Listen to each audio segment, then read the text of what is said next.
What's up, everyone? Welcome to the Bronx Bombers Strike Back podcast here on the Sports Jedi Network, along with Chris the Flash from Chris the Flash Sports. Salute, Chris. How are you? What's up, Good evening. Kev? Good, All good, good. right, How are you? I'm real good, man. It's December 7th, a couple days before Christmas, and for Yankee fans, we talked about it yesterday, but I want to get your thoughts. Christmas came early for the New York Yankees. The over the night before we went to sleep, the trade became finalized, even though it was 99.9% almost done. But Soto's now the Yankee. Give me your thoughts. You wasn't able to join us yesterday, but I wanted to hear your thoughts and share your joy with us, Yankee Nation. Yeah, as soon as I got off work, I got the notification saying, "Oh, we got Juan Soto." So I was like, "This is perfect. Now I can jump around and stuff when I get home." I drove as soon as I could to get home. What's up, Strike Zone, NFE? But All yeah, right. I was excited. I think everyone was. We mentioned it yesterday. I had Jason on. Hi Jason. Hi Beast Jason. As we had Heel. And we were talking about it, and we went over it, and we were very excited about Soto, the possibility of bringing that, and not only that, Verdugo. Now the Yankees have their outfield solidified. You have, yes, I'm gonna say his name. Yes, Giancarlo Stanton is an outfielder. He could still play. You also have now Soto, Verdugo, Judge, as well as Grisham. Everyone, very underrated. Grisham is. I know he doesn't hit much, but he's also a hell of a defensive outfielder. Along, don't forget, also we picked up Gonzalez, for off the Guardians as well. So that was very good. Yeah, that's solid. Pickups. I mean, what he said he wanted two left-handed at bats. He traded for three. So I mean, now I think this outfield is way better than last year's with Jake Bowers and McKinney and Frenchie and who I'm trying to think who was the other one, Willie Calhoun. and Willie Calhoun, like NFE calls them the Fantastic Four. And not only that, of course we already know we're gonna. I know we spoke about it. I know everyone heard all the names already that went back and forth. But at the end of the day, the Yankees traded Michael King, Higashioka, great worst Wyset. Of course, you're going to lose some pitching with Vasquez, and Vasquez, who did pitch a lot of innings for the Yankees, and Brito. We knew they were not going to be a number one, number two, not even a three, on the rotation. Maybe Michael King at best was going to be a top three, surprise you with a number two at times. But also there was some innings limits with him. Um, the Yankees got themselves Verdugo, who is a major leaguer outfield. They got themselves back a hell of defensive center fielder in Grisham. Is a utility. He's a backup, yes, a fourth, maybe fifth outfielder. And also they get themselves, of course, a generational player, regardless if it's a rental or not, in Juan Soto. So now you're talking about putting in together. I understand a lot of the Yankee negatives or Yankee anti-Yankee nation, because there is a big fan base that don't like the Yankees. Are going to say, well, you had Otani and Trout together and they didn't win anything, and you have a point. But you have now you have a dynamic with Judge, Stanton, because don't have you have to still count Stanton's power along with Juan Soto in that lineup. Don't forget, and what's it going to affect now? That lineup, it's going to get longer. With DJ LeMahieu, with Rizzo, he returns to form. Verdugo. Not only that, you got Anthony Volpe now. It gives you a nice balance as we bring in Heel. While I bring in Heel, let me say hi to the chat. We got Jerome. We got What up, one side Jerome? noodle salute. Anna What's up? Lee, how What's up are in the you? league? Oh, that's okay, Anna Lee. Thanksgiving was great. I hope you're doing well. Hopefully, your Metsies start doing some moves, and hopefully they start putting together a team for you there, Anna Lee. But it was great to see you there, and as well, of course, Daniel Barrow Sports What's up, Highlights. Daniel? You know, Heel. Good evening, pal. How are you? Yeah. it's a it feels good for me, so I can only imagine how it feels like for the Yankee fans today. Yeah, it's a very day of celebration here. But you know how us Yankee fans are. Yes, we acquired Soto. We just talked about it. Now, what's next for the New York Yankees? You got to stay Hmm. aggressive. You got to stay. And how again? We in this podcast as well. We've called them frugal. We have called him, doesn't want to spend. He's worried about the chicken tender buckets, but it looks like he's looking like he's going to go to that 300, that third tier, the Steve Cohen tier of tax to try to win to appease the fan base. I mentioned it yesterday with Heel and Mr. Jason.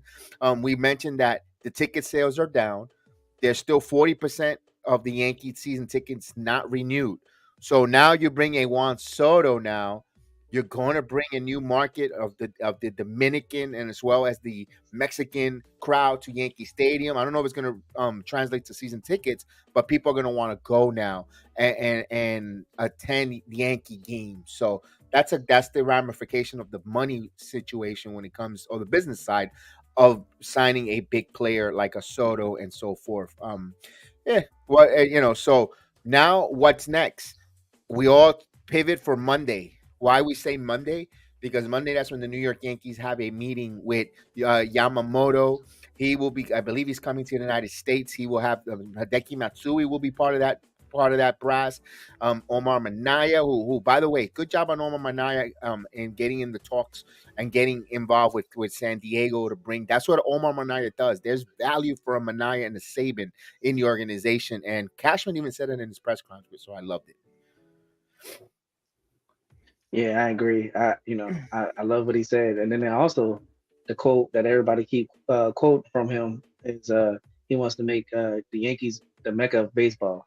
So I love that quote. I mean, we can't just stop with Soto. I know us Yankee fans is always what's next, but that's just how we are. And I know some people roll their eyes and say, "Look at these arrogant or greedy fan base." Is that when you're used to a level of excellence since '95? Or you could even say before that, but then it was, we all know the history of the Yankees. They had that lapse there, in from the late '70s to the mid '90s. That we understand, but we started getting winning, and that became a DNA. Like Steinbrenner, George Steinbrenner says that we're not in the World Series; it's a failed season. I know some people roll their eyes and say you can't think like that, but you know what? We are the Yankees, one of the most historic franchise in all of North American sports, and you got to think about that. And they have to, and Yankees are acting like the Yankees again, and that's something for us Yankee fans. It's a breath of fresh air because they're acting like the New York Yankees. No one is out of their reach, although they're not. I still think they're not going to be irresponsible and go grab everyone, but you know that if the iron is there, or they will, if they need to be, they will attack and they will go get the guy that they want, and that's something that we could haven't seen in a few years, Chris and he. Yeah, we talked about it actually a little bit, but I feel like we gotta address it more because, like, I think the key word is there, Kevin. You kind of said it, and I believe we should stay greedy. You got to stay hungry. If you're Cashman and Aaron Boone, you got to look at your lineup and your pitching rotation. And at first, you take a look at your lineup and you say, "Ooh, I like the top of this lineup. I really do." But LeMahieu's a question mark going into next year. We don't know when we're getting there. We might want to consider a third baseman this off season, or at least get an infielder, move him over to the third, or at least get a platoon bat at the very least. Rizzo's a question mark. We don't know what Rizzo we're going to get going in next year. We might want to consider someone there. Um, Volpe, we got to hope he delivers and keeps developing, or else we might want to consider trading him in the offseason. Um, because like if you're again, you got 1 year to work with the Soto, you got to make it count. Verdugo, good acquisition, but he's a platoon player. You might want to consider getting another outfielder to platoon with him, And I know some people might say Grisham, but they're both lefties, and Grisham's not a good hitter. So you You might want also to got consider you also got Gonzalez from the Guardians, who they picked up. may, yeah, maybe he can be that guy, and you can flip maybe a Grisham and get a pitcher, maybe get like a solid number 5, uh, and definitely address that pitching need. Maybe put someone else in the bullpen, because like we just said a little bit, in the other episode, besides Clark Schmidt and Garrett Cole, there's no one else you can really like fully 100% trust when it comes to your starting rotation. And so those are questions right now in the off season you have to ask yourself and put pressure on to go get yourself something, because like as good as it feels right now, you have to be hungry going into next year, and you got to make it count. Because after Soto leaves, and there's a fair chance he might, your lineup is looking like Verdugo might play in left to right, and then you're stuck with maybe Oscar and Grisham or whatever, whoever stays. You got to be hungry this year, and you got to make sure there's no mistakes. And you got to make sure if you do get eliminated somewhere in the playoffs, you laid it all on the ballpark. Everything was there, and you went down with the fight.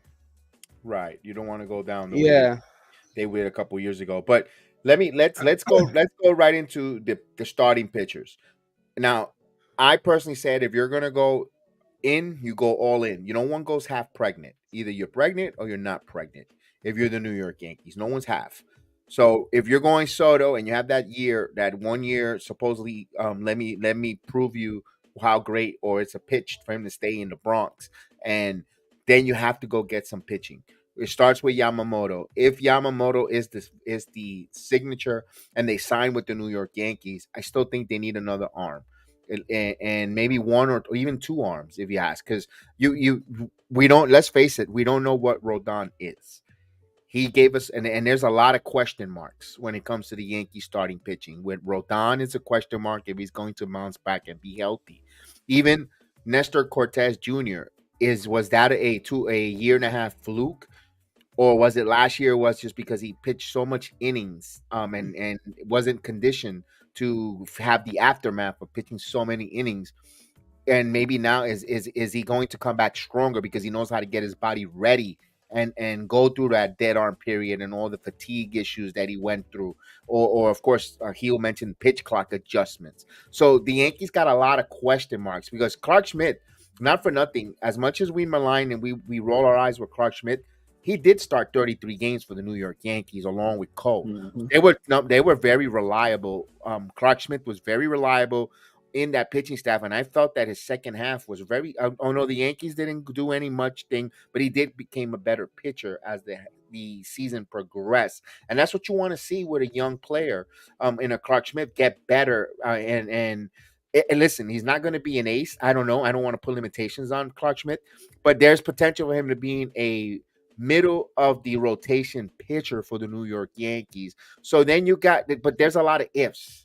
And now I'm going through the list of free agents pitching. Don't, besides of course the Yamamoto, you could trade for Glass now, but that's going to cost your king's ransom. And you got to save your kind of your minor league system a little, Chris and Heel, because like you said, Heel, if Soto leaves, you still have guys by the name of Spencer Jones, Jason Dominguez, Everson Pereira. You still got guys outfielding prospects. I'm not saying they're ever gonna be Juan Soto, but you could bring a major league caliber players up to the minor league system, from the minor league system to try to fill that void, and maybe they'll turn out to maybe be a quarter of a Juan Soto, in the Yankee lineup, or an everyday serviceable outfielder for the Yankees. And I get it, but Chris, I want to get your thoughts here after Yamamoto. If you had the wallet, if you had your spending budget, where would you go in starting pitching? Um, of course, there was a rumor out there that we might try to sign Frankie Montas to a 1 year deal. If you do that, you got to make it a center heavy, because you just never know what you might get, because his arm was falling off too. Um, Trying to think. I mean, this is why it's good to have all of infielders. I mean, we talk about trading Glaber. Maybe you could trade Glaber for a starter pitcher. So, I mean, there's plenty of routes. I don't want to sign Snell. I'm good on that. Okay. Jordan Montgomery him coming back because of what Cashman said. That could come back. Um, that's the only thing I can think of. Trade Glaber for a pitcher, or re-sign Frankie. And now Glaber has 1 year deal left, one year left of arbitration. Next 2025, he will be a free agent. I don't know what kind of a pitcher you could bring back for Glaber Torres to, I don't know if there's a candidate right now that will be a trading partner with the Yankees. I know my son Austin mentioned the Marlins, because of course Yeah. there is a big fan base of Venezuelans in Miami where you could, again. Guys. If you hear me for the very first time, I'm very big on bringing a player to cater to your demographics, where your Hmm. ballpark is. If you have a heavy demographic of Mexican American or Mexican heritage, Verdugo makes sense because people, the heritage, the people, the culture, they will embrace that player. Like look at Lionel Messi. I understand he's from Argentina, but they're still a soccer and Latin ball player. And look how hot he is in Miami. Perfect place to go play in Miami. If you were to go to KCFC, the Kansas City, it wouldn't work. There's not that many people that maybe they would, but not to the degree that Miami. My point is, there's a lot of Venezuelan living in Miami. They will go to Miami Stadium if they have the players like that. You saw that for when Miggy went to the World Series, how it got excited Hmm. there and so forth. The World Baseball Classic, how that got full. I'm big on that. And maybe Miami might be a partner there, but I don't know. Alcantara is hurt for the year, right? He just had Tommy John heal. Yeah, he had Tommy John. Yeah, so he ain't Okay. coming back. You're not gonna have him this year. You're not getting him this year. Um, I don't see my any other pick that maybe I'm not seeing it. Maybe there is. Um, I don't know. I don't know where I the. was Go ahead, Chris. I was about to say maybe look, and I understand he wasn't the same person, but we do have Matt Blake, and he's the reason why I make Matt Blake is who he is. If you want to call Cleveland up and and see what they want for Shane Bieber, and the good thing is Shane Bieber don't have to be the ace for us, so that Right, might take some pressure off him. I would right. try to see what you I can do. I've been a big fan. Remember, I mentioned Beaver. Yeah. I've been a fan of Beaver, but I think he's lost a lot of zip on that fastball. But like you said, coming back to Matt Blake, maybe he unlocks something from a Beaver. You never know what could happen there. You never know. Also a name there, but I think this is me going on a limb for the MLB trading deadline coming in the summer. Keep an eye out for this name, Zach Wheeler. He's going. This is the final year of his deal. He'll be a free agent if the Philadelphia Phillies are out of it or they have a rough season. Look for them to trade Zach Wheeler. That's I'm going on a hot take right now. As we say hi to Fortran Express, Mikey Mazda. Salute. What's up, Mike? Salute. Brandon Schultz. Salute, sir. What's up, Brandon? Yeah, nice. So Heel, your thoughts here for if you're attacking this other than Yamamoto, pitchers for the Yankees to try to sign. You see the names that are scrolling underneath here. You got the Lucas Giolito, any Mike Clevenger. Wasn't he been injured? Was he injured last year, most of the year? Mike Clemenger, yeah, or at least he had some personal issues. I know that for sure. Yes, they did improve their team in 24 hours by a Mm. lot. Because now we mentioned earlier about Verdugo, the left fielder, Grisham, and as well as of course Juan Soto, also Gonzalez, weeks, so there is some improvement in that for the Yankees immediately, compared to last year's team. I mean, much major improvement there.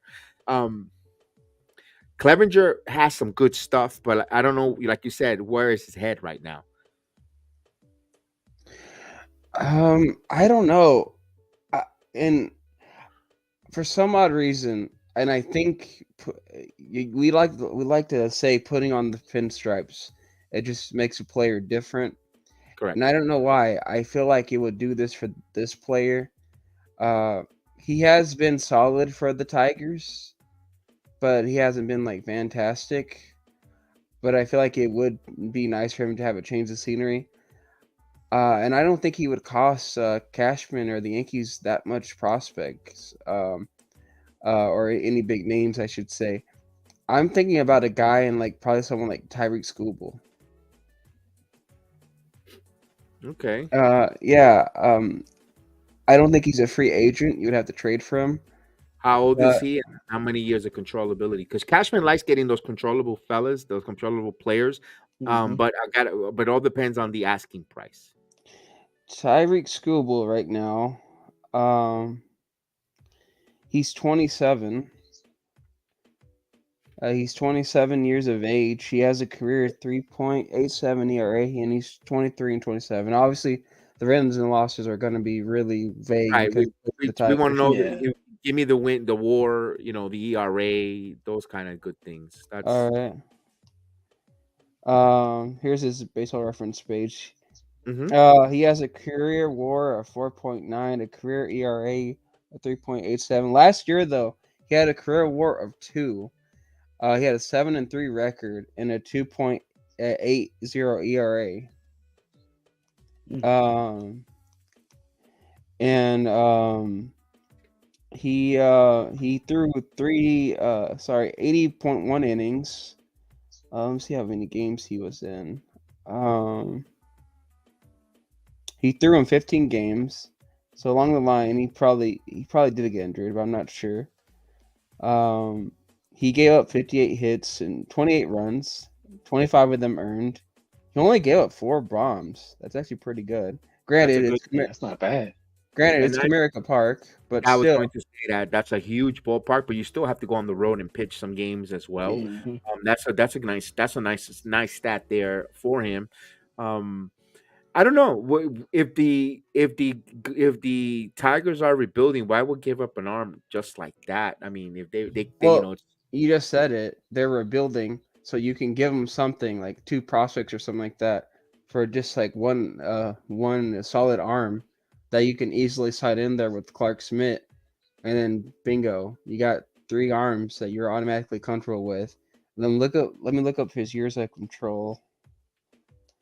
Uh, we gotta would like to too bad we don't have any insights on the Tigers organization. What are their needs, in their organization? Do they need an outfielder? Like, you can move an Everson Pereira. oh, I was he's thinking that. controllable until 2026. He's on a free That's, agent until 2026. that's gonna cost a really high touted prospect from to the Yankees to give up for him because of the controllability. Especially the Tigers who are rebuilding themselves. So even when he's about to have, let's say he has his career year in 2025, and maybe they could be ready to go. It's a name though that I heard that they're not, they're not going to trade Dylan Cease. They just said that, but who knows? That could change by the trade deadline. But it is a name where it's like I heard like someone in the Yankee brass heard that I just threw out there because like if they could somehow call the Tigers and be like, hey, what do you want for Tyree Skubal? And he's a left-handed pitcher, and the Tigers aren't asking for that much, like they're asking for a reasonable price, then that is a name to consider. Yeah, that's gonna cost a pretty petty Yeah. Hmm. for a controllable player there, Screwball heel. And he's Um young. Milwaukee said they don't think they're trading Corbin Burns. I was one who mentioned Corbin Burns a few videos ago. That I want Corbin Burns. I actually was like, wanted him over a little more over Yamamoto because of the 5'9" Yamamoto who knows pitches on 6 days, the change of the baseball. we saw a little bit of problems with Tanaka when but of course Tanaka was a hell of a pitcher, but he ended up straining that ULC because of the change of the different ball, throwing that splitter. And that put that torque on that elbow, and that just kind of worried me with Yamamoto. I mentioned that about that. That's why I personally would like to get Corbin Burns in here, but it won't make. I don't know if they could do it, Mike. I don't know if they can, due to the fact that Milwaukee's going to want you to take a bad contract back, and I don't think the Yankees are in business to take the bad contract now that the outfielder has a logjam of players, which we're talking about Christian Yelich. So I don't know. What do you think, Chris? I would love Corbin Burns. Trust me. I mean, the only way I would trade for Corbin Burns if I know Juan Soto is gonna stay. Because if I know he's gonna stay, Spencer Jones is bye bye. That's absolute. If they announce that, come when the Yankees do their press conference in a few days at Yankee Stadium to introduce Juan Soto, and they introduce us with also with a contract extension. Yeah, I get you. Then I say, you know what? Yeah, Let's be uber aggressive. Chris, I and agree. and and and I understand Judge's like about to be in his later years on that contract, but it's like by the time all that happens, it's gonna be too late for Spencer Jones. So I'd rather get something for him than be like, oh man, let's waste another prospect. The link is there. I placed the link. Join the conversation. Jason as well. And below, Hype Beast J.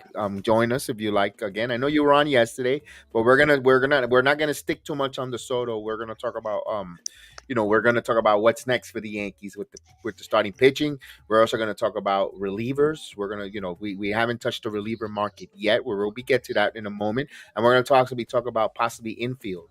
Third base at particular. So those are going to be the topics tonight there. So we're not going to hop. We mentioned our Juan Soto. We gave Chris the platform to talk about the Soto. He was at work yesterday, so he mentioned, and we wanted to see his jubilation tonight on the Soto acquisition for us as Yankee fans. So here's my thought.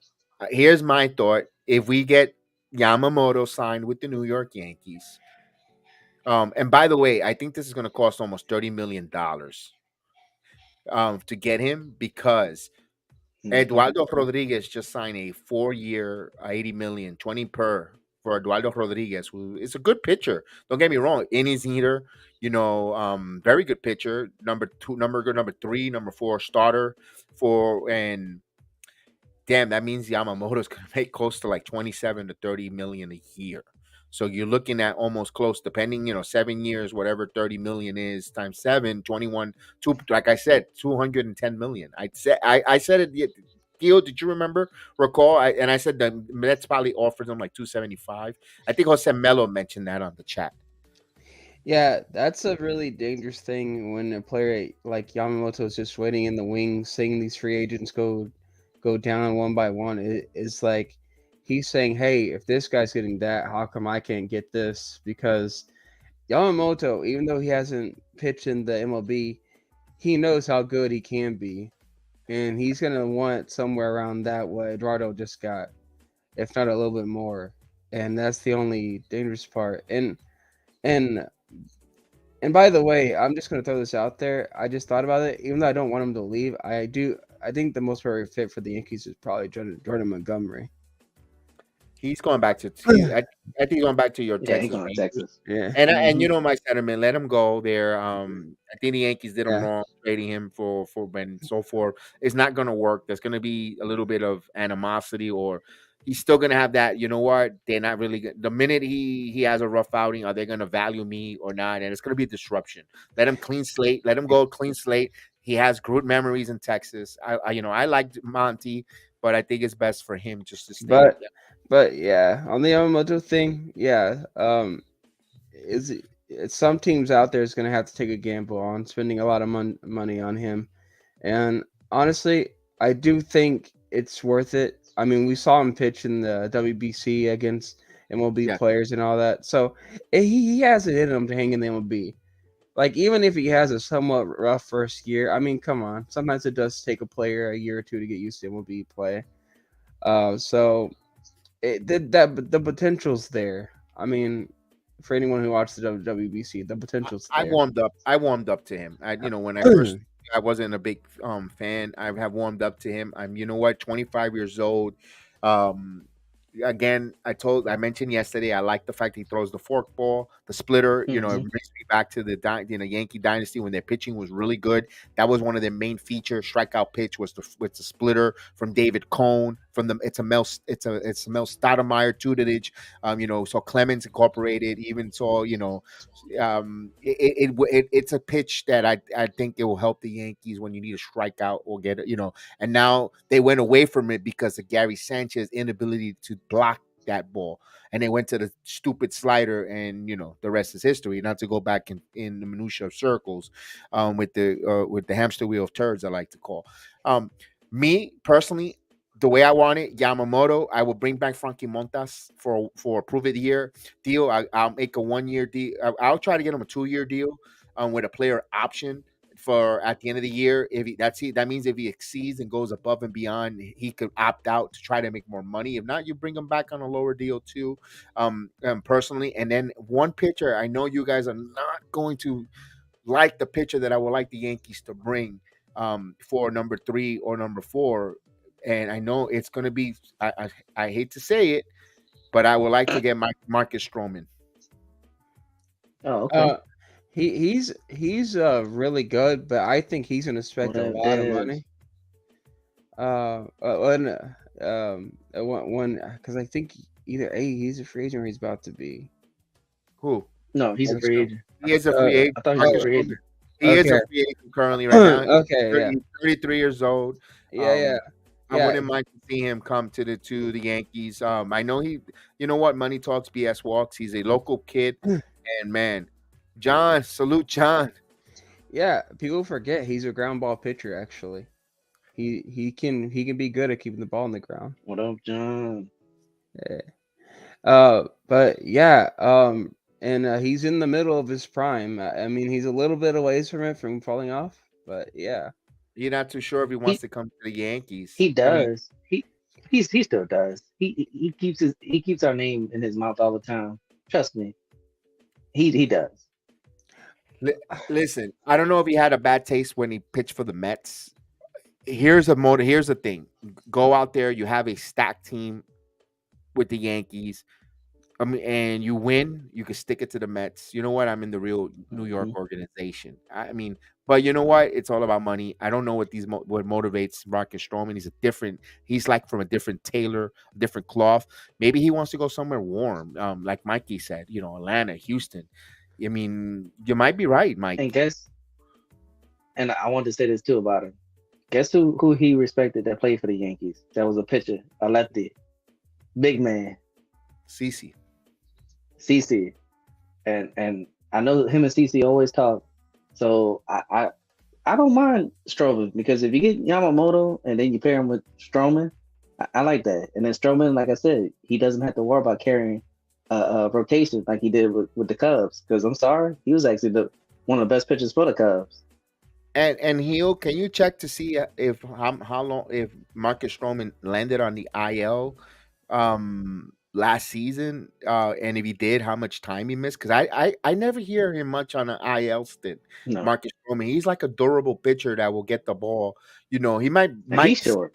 yeah, he might skip a start or two, maybe, but nothing, with a long length of issues with health wise. And if you're in the New York Yankees, you kind of need that too. We know that, knock on wood, Cole made all his 34 starts. Um, you know, we talked about Clark Schmidt making all his starts, but then you had Nestor Cortez miss some pitching, miss some starts. You of course we mentioned it when we started. Vasquez pitched, Brito pitch. We had these guys that are no longer here that are part of the San Diego trade that made some innings and pitched for the New York Yankees last season. And we want some longevity. You want some pitchers who are durable that's going to pitch as well. And I think Stroman, if he hasn't got hurt that much, he fits kind of the bill. Hio, you got that information for us? Yeah, last season, Marcus Stroman was placed on the 15-day IL, and he was out for a total of 6 weeks. That's it. Yeah, that's it. Not bad. That is not bad in the modern day No. baseball. According to us Yankees, that we know that where guys get hurt. just put this out there. Matsui, and what I've heard, Tanaka is going to be. Yeah, there we Mm, mentioned that. We mentioned that earlier. We said that on for this Monday. The meeting takes place Monday. They will be there front and center to the Yamamoto meeting, as well as Omar Minaya as well, who we gave his flowers and credit for being part of that Juan Soto deal. We heard Cashman in his press conference gave him his kudos. So you know what? I think I don't know. I think this is gonna get done because I think the Yankees get Yamamoto, guys. I wanna say this too. Now there's a rumor that they have a secret weapon, and I'm thinking I have an idea who that secret weapon is. I think they're gonna bring in Ichiro too. Ichiro had He he said he a lot of signed he signed to the Mariners front office, so oh, so no, then they won't be able to sign. yeah, No, I don't know how that's gonna work. Got you. And here's another, and since everyone's enamored, and there's a mystery with the Japanese league pitchers, there's a Japanese lefty, um, Soda Imugana. I'm pronouncing it totally wrong. So so forgive that me. lefty. You talk about the lefty. The lefty, he is he looks pretty decent, man. I think He's it's not gonna be an Omang. ace. No, I said Omang. It's Imuga. It got to say it with the Japanese accent. So Yeah, again, my Japanese friends and family and les watchers, sorry for butchering it. I a really manga is a manga. it A was manga. Umanga. It's Umanga. Yeah, Um, He's looks like he's got some good stuff from the left side. Left-handed pitching is just phenomenal. When you need and it's a premium. So if you could bring and I'm not saying the Yankees are going to get him, but keep an eye on him. Which other team? It's not a consolation because I think he's going to be really good. and he doesn't acquire a poster fee neither, so you No, can outright sign him. I think Mikey, you have a good. Could see the Giants going after him. I could even see the Red Sox going after him. I think the Mets might get him. Huh? Never thought about the Mets. Never because you got the Kodai Senga, and you bring because Hmm. interesting on that. Interesting on that there. And that's the Yankees starting pitching out there. Unless they make a trade, Tyler Glass now. But I've said it. They're going to the Rays are just going to fleece the living crap out of the New Yeah, York Yankees I to don't try know to. if you can see that, but No, special. that looks Yeah, choppy. Read it yeah. out for me. Special assistant to the chairman, Ichiro. Ichiro Suzuki. We're the Mariners. Yeah, Hey, and why not? He's yeah, gonna be part. When you think of the Mariners, you think of Ichiro Suzuki along yeah. here. When you think of that turquoise uniform for the Mariners, I kind of think of Ichiro Suzuki. I get that there. Boston is gonna get a big name in free agency. Charlie, I Ooh, don't know who's out there left. Unless if it's unless they trade. unless Shohei Otani goes to Boston. You never know. I mean, everything's so secret with that novelty act. You never know. That man a diva. It's not actually that he's not. I mean, actually, Yeah. JJ Watt posted something. It's like people would have gave him hate either way. It's like because if he would have been like, yeah, talk about me, people would have been saying the same thing. It's like, yeah, I mean that's true with Shohei. I mean it's just true because when you're when you're a superstar like that, people are gonna almost hate you for no matter what you do. Another Jose Urena. Remember, I think the Yankees were going to trade for him when he was in Colorado. We're like, thank goodness they didn't. That was a name. I think the year that they got Gallo, that terrible year. I think that name was on the Yankee radar. He's a free agent. Please don't go for that. I don't want no Clayton No. Kershaw. I'm looking at the names there. The one really intrigues me is Stroman. Um, Other than that, I really don't see anything there in the free agency market that interests me. Seth Lugo would interest me if he wants to be a long man out of the bullpen. But and let's go, let's go to bullpen. Let's go to the relief pitchers. Everyone knows that the Yankees do really need a closer. I don't think Clay Holmes is the answer, a closer. No, Michael King. No, you could have sling him as a closer, although he wanted to be a starter, but he played pitch well out of the bullpen. Um, I know everyone wants Dylan Cease. I don't think he's available. We also saw um, Bates signed with your Rangers, right? Heel. Kirby Yates, yeah, Kirby Yates.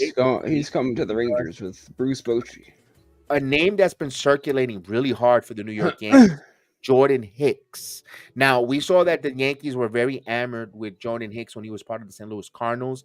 They, when the Bader trade for Montgomery, they thought they wanted Hicks' name was mentioned. The Yankees have had a apple in their eye for Jordan Hicks. I think they want to sign him. I think they'll try to get him as a reliever, guys. But I don't know if he's a closer. I don't know if he's that the end all who's going to be a closer.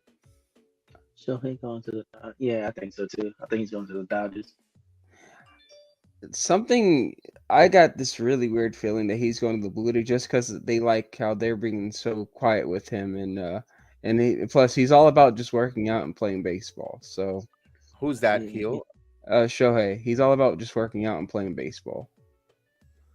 yeah, Uh, but what's bad about him going to the Blue Jays? And I, I don't know. I guess they don't care. They can't sign him and then extend Bo Bichette and Vlad. One of them's got to go. But that's what the Blue Jays done many times. They sign a big name, then they go on fire sale 2 years later. You history of the Blue Jays, you look at it, and you know what? If they sign Shohei, fine, good for you. What be do? Because in a few years you're gonna go the front office is gonna go through a fire sale like they always did. They did a couple years ago. They did that, and they're gonna do it again. And it's like, you know what? Because they're gonna be like, oh, we can't afford it. You guys face it. Toronto is a good city and all, but it's a hockey town. It's a hockey town. They're not going. You know what? I'm just gonna sit back and watch the Blue Jays demise. That's all I'm gonna say. That's all I'm just gonna. Really, I'm not. It's not because of Shohei's No, you fault. true. No, you're It's right. not. It's No, not. It's not. He's going to perform for them. But the point is the financial aspect of the team, and they're just gonna. Oh, they're gonna cry poverty. That's what the Blue Jays. They're posers. The Toronto Blue Jay organization are a bunch of posers that they want to act like they're a big market team, but meanwhile they huff and puff and they don't blow nothing down. I want to say this too. I understand you want to get Shohei. He can't pitch this year. You need pitching. Who They got y'all gonna Alex. get? They got Alex Manure. No, he kept going to what double A, triple A, coming back up. He all over the place. Yeah, but this time the Rogers Center they built in a McDonald's in the stadium, so he'll be good. It's like spinach. Barrios rebounded. I mean, like he actually had a good season last year. I mean, I'm just being honest. Like he did rebound. You can look at his numbers. Oh man. Yeah, I don't see them shining Shohei because of the crabbing poverty. They always are going to re-sign Vad if they want to. I think they'll sign Valeria Guerrero. I think he is the face of the franchise. When you think of the obnoxiousness that the Toronto Blue Jays system is, you think of Valeria Guerrero Jr., not the father but the son, and he fits what the Blue Jays are, a bunch of you know yuck organization. And Mike, you forgot to bring this name up, and I wanted to bring him up when we was talking about Corbin Burns, but Yeah, Devin Williams, their closer, I heard rumors that they want to trade him, and he won't be as expensive as like a Class A or a David Bednar and stuff like that. So I mean, you could look Toronto. into that too. No, Milwaukee. Mm. My son thought about what about Josh Hader. My Austin was like, No, uh, you you You you, know, it would be a you nice talking about option. I think his pit, sister. pit, I think his better days are behind him. it's not even that. When they asked him to pitch a 4 hour save, you say no. You no, I'm good. I would hate to see him go, but I know how good he can be, and he is a closer at heart, and he would be a reasonable price for the Yankees too. It's actually Ryan Stanek. Mm. Now he was a setup guy for the Astros for Ryan Presley, but he has closer stuff. Now sometimes I'll admit he doesn't have the best control, but They'll eat him there, alive at Yankee Stadium. The minute he blows a save, they'll Yes, eat him. The media will eat him he alive, he brother. had he has some of the best stuff though. I'm I telling you. know, but the minute he blows something in the let's say the Yankees get they down by two and they up and they go in the bottom of the eighth inning and Soto hits a 3-run blast and then the Yankees up by one and they give him the ball and they lose that. it's they will eat him alive in the papers. He is like, I granted he does have that electric stuff. I don't know if he has the mental makeup for New York City though. I would love to see it, but damn, that's a risk. That's a high risk. He, That's a high risk and a reward situation. I think you guys would love him though in New York, and I don't want him to leave. I actually do want him to come back, but like I'm just saying, obviously we're on a Yankee show, so Right, right, I'm right, telling right. you guys, if you want a And legit closer that will bring that electricity when he comes out, because like he's not afraid also to like be passionate and throw with I the like that. electricity and all like that. That's him, and he knows the game super well. I like Like that attitude in a yeah, closer. like I remember when a guy called the balk on him and he knows he didn't balk, he wasn't afraid to tell the umpire, I didn't balk. What are you talking about? And but still he said, you know what, fine then. And he still got out of the inning. And that was against the Dodgers. He has that electricity to be like, okay, this is our rival, but I'm gonna show you. Like I'm Mhm. still gonna how get old it. is he? Ryan 30, Stanek, 30, 32. yeah, he's 32. He has electricity. He can bring that to a clubhouse. He The also only fires you up. the only thing I'll say about that, if Mm, he does come to us, if somehow he does come to us, He's a free agent, like so he Kev could be said, yeah, like Kev said, like if he gives up, I'm gonna tell you this, from my opinion, if he gives up like blown saves against the Houston Astros, the first thing the Yankee fan gonna be like, oh, oh, is he helping Houston? they'll eat him alive. But I don't. Yeah, they'll eat him alive there. But like you said, that intrigues because of the electricity of the Mm-hmm. electric stuff. Because look what's chat. Not for nothing. When Aroldis arrived, he was very electric Mm-hmm. and he was exciting. There is something with that. Flash Gordon, if you remember, he was electric. He had some, with the arrow, the pointing in the arrow. I like those. I like those type of closers. Mariano Rivera is grace. When you think about class and grace, that's Mariano Rivera. That's you can't even talk about a closer, but comparing. But I kind of like those kind of closers. Class A also, but he might cost something. He's gonna The cost. Guardian. He's gonna cost something. He The got Guardians. four. He got four yeah, controllable years. yeah, Well, yeah, that's gonna yeah, cost. Then I don't think they'll move from him. yeah, and I'll admit he didn't have the best year last year, Ryan Stanek. Hmm. And that was mainly due to injury. But but yeah, the guy is really good at what he's good at. And the Uh, Yankees had interest in Robert Stevenson from the Rays. There's interest in yeah. him. Yeah, and ironically, these guys are naming Jordan Hicks and Stevenson. Ironically, both of my teams, Rangers and Astros, are interested in them too.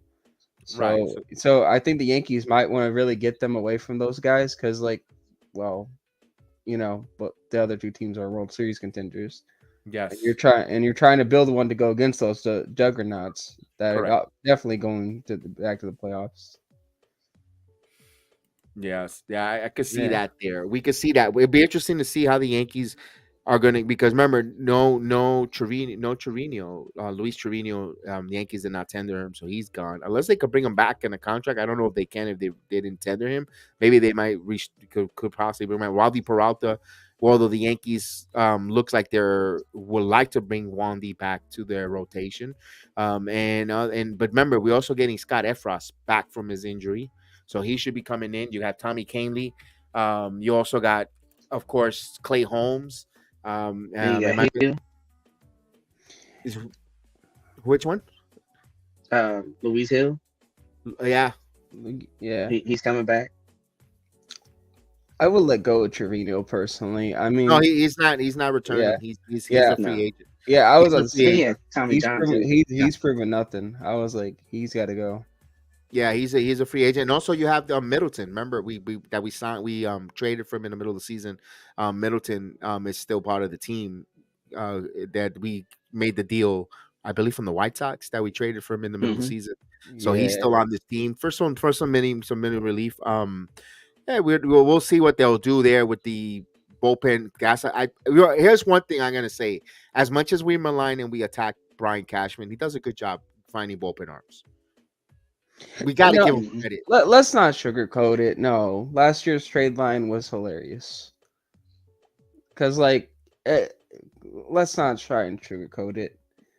It- it's like, listen, they had a chance to at least make the playoffs last year, and everyone was I begging Cashman to do something, and he did absolutely nothing. Instead, he went out there and made two comedic moves that made no sense. So let's not try and just be like, well, Cashman, he did this and that. It's like, and I get it. Maybe some of this is coming from the fact that he got Juan Soto, and that's great. But no, I'm not. I'm not gonna just. I'm not just gonna be like, okay, no, you got Soto, you're doing good this offseason, so I'm just gonna forgive you for the past. No, it's No, like, no, no. We're no, not forgiving him from the past yeah, because that again, that was Ba- comedic what he did in the Bader for Montgomery was the most stupidest trade, and I said it, and yeah. I said it on the video. I got pissed off when the trade deadline came, and I even made a joke of it. I don't like the kid. I don't like the kid, but the kid could hit home runs. The kid was a bad move for the Yankees to get Harrison Bader. I said it then, and I said it, and I always said it. I was, he produced, yes, at times for the Yankees. That was a bad move, Cashman, bad move, but last year bringing Middleton and making those, he didn't give away, he didn't make knee-jerk reaction moves just to try to get into the postseason and get bounced in the wild card. Because let's say he would have gave up one of these pitching prospects that went for Soto, and then you know what, we didn't have enough prospects to trade for a Juan Soto. So things happen for a good reason. Yeah, Yankee fans, it sucked that we didn't make the postseason, but and we went home in right on October 1st. But guess what? You know what? We probably saved a couple of prospects, not making it a knee jerk reaction, and got us Juan Soto. So maybe you have to take a step back to take, hopefully, minor leaps forward. Just I'm And trying to look at it in a positive way. and uh, and another thing too, what I guess what kept Cashman from trading anything, like we was rumored to try to trade for Bellinger, and then when the Cubs said we're not trading Bellinger, that probably messed up Cash plans. Just think of what would have went for Bellinger. What would have went for Bellinger if Cubs said, "Yeah, let's. I'm trading the kid. I'm gonna give you what would, and I understand it's a rental because he would have been a free agent, but let's say it would have Hmm. cost maybe a Randy Vasquez, and I didn't say that, and I don't know if that was the pivotal move that would have gotten the Soto deal neglected, or maybe Drew Thorpe, maybe for Bellinger. Then which I heard the Padres, Thorpe was one of their main guys they wanted. They wanted Thorpe. That was one of their high prospect, lower, AAA ready that they wanted. They wanted from the Yankees. Let's say they would have just made that one move for Bellinger. Then they would have said, you know what, we can't trade for Bellinger. We're not gonna trade for Bellinger because we're not trading for Soto because we got Bellinger already. And then you missed out on the generational player. Listen, I know Bellinger is a good player who could play first base, left field, but he's not Juan Soto, guys. And I know Yeah, Bellinger was close for getting an MVP, but Bellinger had some off years. I'm just gonna say Cashman is trying to redeem himself, but you know what? For the Joey Gallo moves, it stinks. For all the other moves he did, it stinks. I'm not saying he's a good GM, but when it comes to the bullpen, though, let's separate. Let's get back on track to what we were talking about. For him to recognize talent from the bullpen arms, he does a good job there. He does a pretty yeah. I good mean, job you could because name them. nobody Talkman for Wandy Parata. I mean, that was a hell of a move. Mm-hmm. Clay Holmes, Holmes. And I go and Ian granted, Hamilton, yes. Yes. Lucas Licky. I mean, I'm trying to think who else is random. I think He that was it. no, he's got Nestor Cortez. Nestor Cortez Yeah, was a twice. journeyman. Twice, a journeyman. It wasn't ready and maybe had a last opportunity with the Yankees and maybe would have been AAA and then maybe, but look at what finding those kind of pitchers, bringing there. Cashman does that. I know they say there's a joke. He's a bargain basement guy who could bring those kind of guys. Boy, the Wolfhounds would have loved Brian Cashman as a general manager to go and find people at the Dollar General. I mean, he does. I got to give the devil his credit. He's terrible. We talked about Cashman from Kingdom Come Hmm. from the Donaldson trade but let's give him a little bit of his flowers and his credit. When he needs to find certain things like those players, he could find it. He could bring in a Matt Carpenter that helped, and for help the team at that year. Those kind of little things like that, nuance. He's good at that. That late season or right before the season about to start to make that deal. He's good at those things. Listen, Franchi Cordero stunk, but you don't tell me the first month that he was here, he gave a jolt to the Yankees. He did. He made that move. He brought him in here, and we're like, what?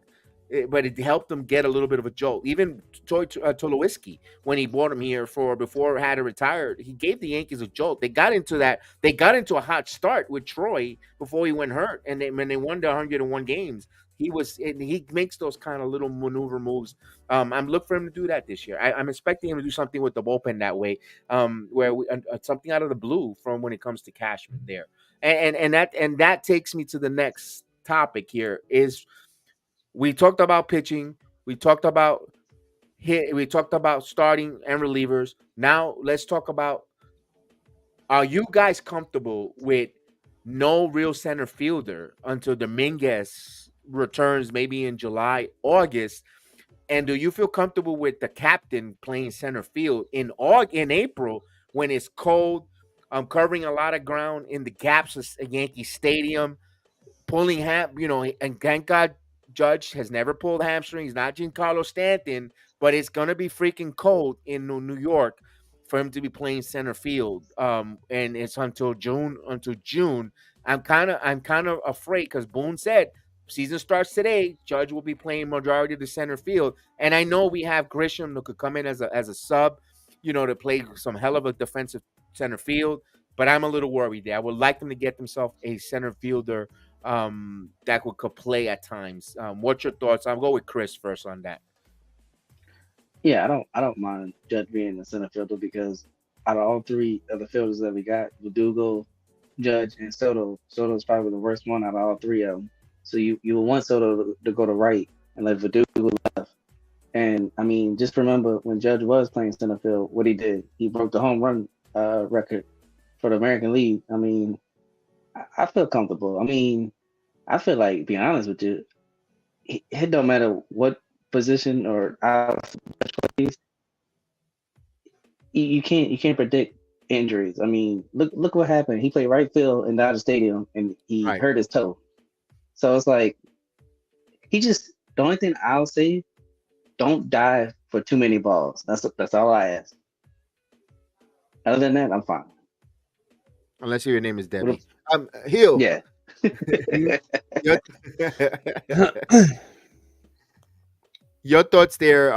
Looking on the outside, the Yankees going with Judge in center field, especially early part of the season when it's cold, and your thoughts. Do they need to find themselves a center fielder? I'm gonna say no. They don't need a center fielder. Because like obviously this isn't Judge's first year in New York. Correct. He spent a lot of years in New York, so I would expect him to be at least a little bit used to the cold. This start of the season. Does he love it? Probably not. I don't know. He is, after all, a natural born California kid. But I mean, once you spend a few years there at the beginning of the season in New York, I would like to think you're at least a little bit used to the cold now. And we've seen him play center field before. He's actually a pretty good center fielder. Yes. Like, yeah. Mhm. So if anything, I'm actually really comfortable with him in center field. And Hey, what's up, Please fellas? and do. think about this too. He's like what, 6'7"? He can rob some home runs out there. Like Aaron Judge, and I think we all know this, but I'm saying anyway. He's really, really athletic. Like, Mhm. will his body tear down eventually, like Stan? I don't know. Hopefully not. But he is so athletic. Like, you have a guy who can run, chase down balls, rob home runs, and everything. Mhm. He's just an elite center fielder that I feel like everyone should be comfortable with. And I guess his size is what makes people a little bit worried, and the fact that he got injured last year. But overall, he's almost the perfect center fielder, if not, really good at least. All right, so we'll bring in Jason into the conversation. I'm going to ask you this question, then I want to get your thoughts on some other topics that we were talking about earlier. But the quick one are you comfortable with Judge in center field to start the season? Or do the Yankees need to find themselves a center fielder, natural center fielder? Um, I think I'm okay with it. I mean, it's not like he's gonna play there every day. You know how Boone likes to rotate the lineups and stuff, and we still got that other guy we got from the Padres, and apparently Grisham. he's like a Gold Glove center fielder. So I'm sure Yeah, he's he's a gonna Gold get Glove some center turn. fielder. Yeah, and then again we got Dominguez coming back. He should be back by the summer, so Right. I expect him to get That some was playing like time. my concern, Jason, was since it's cold in New York, the possible of a hamstring pull or cramps and or the cold for him to play in center field, a lot of games, majority of the time until the summertime, until Dominguez returns, maybe get and I put as you scroll underneath, you see some of the free agent center fielders out there, but there's a Mhm. lot jam in outfield for the New York Yankees. I just wanted to see how everyone on the panel on the dais was comfortable seeing Judge opening day in center field. That's my question was. I mean, I think Judge. Well, I mean, we know Judge can handle it, Right. right? I think he said he prefers center field. Didn't he say that one time? So I He was in mean, Yeah, that. when they first put him. Yeah. mhm. Yeah. You know what I think they'll do? I think they'll try Verdugo out there, see how he does.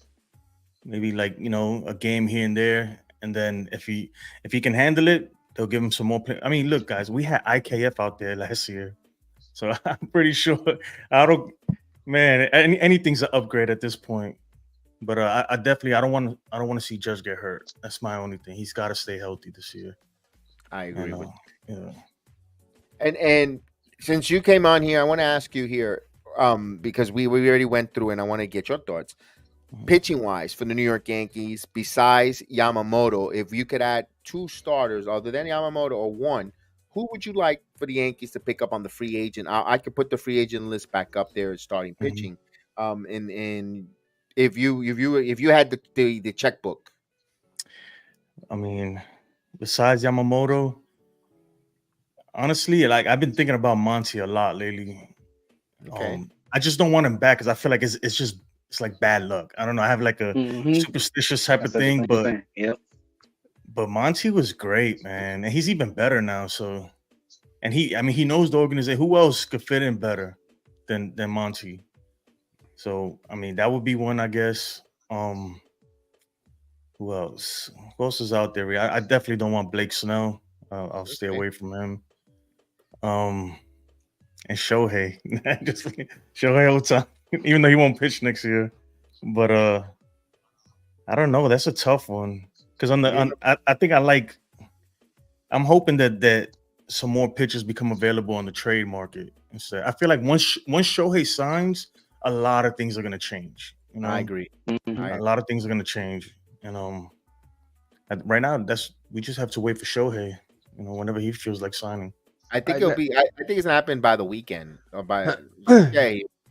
I got a question for Jason, and it's not like anything like bad or like that, but like it's like, do you do you feel like Monty became better with Bruce Bochy, and that's why he seems like more enticing? Like obviously he was still good in New York, but like do you Uh, feel like he got to display more? I guess with a better manager, that's why he's like seems more enticing this year.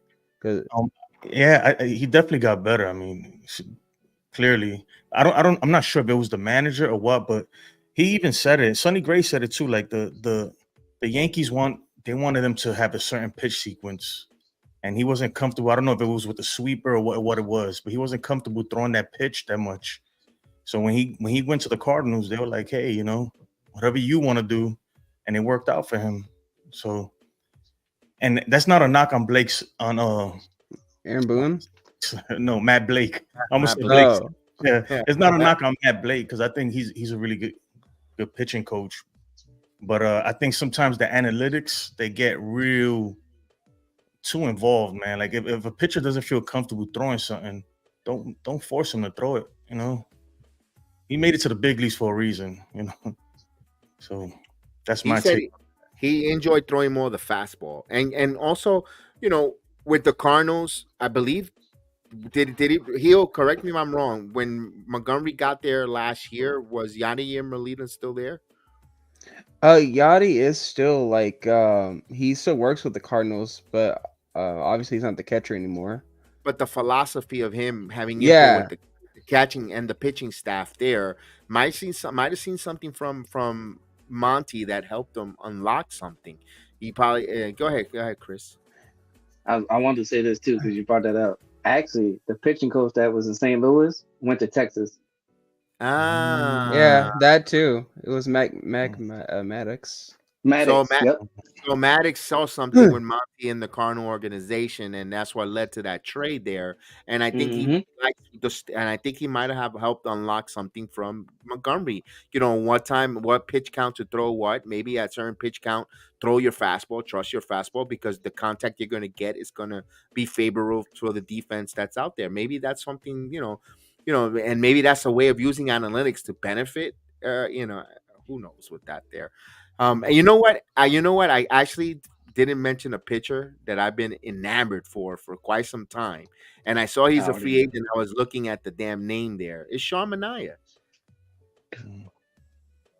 I saw Sean Manaea's name, then I go, "Oh snap, he's a free agent." I like Sean Manaea more than Frankie Montas. I always said it over and over again because I like the left-handed pitching for Yankee Stadium. It fits Yankee Stadium, guys. When you have a lefty, you go get for Yankee Stadium because now you got to put right-handed hitters to neutralize the Yankee Stadium short porch, and that's why that's why I was so mad to begin with Jordan Montgomery leaving the organization. Why are you going to give lefty to your ballpark? You got to have lefties to neutralize the left-handed sticks with the short porch.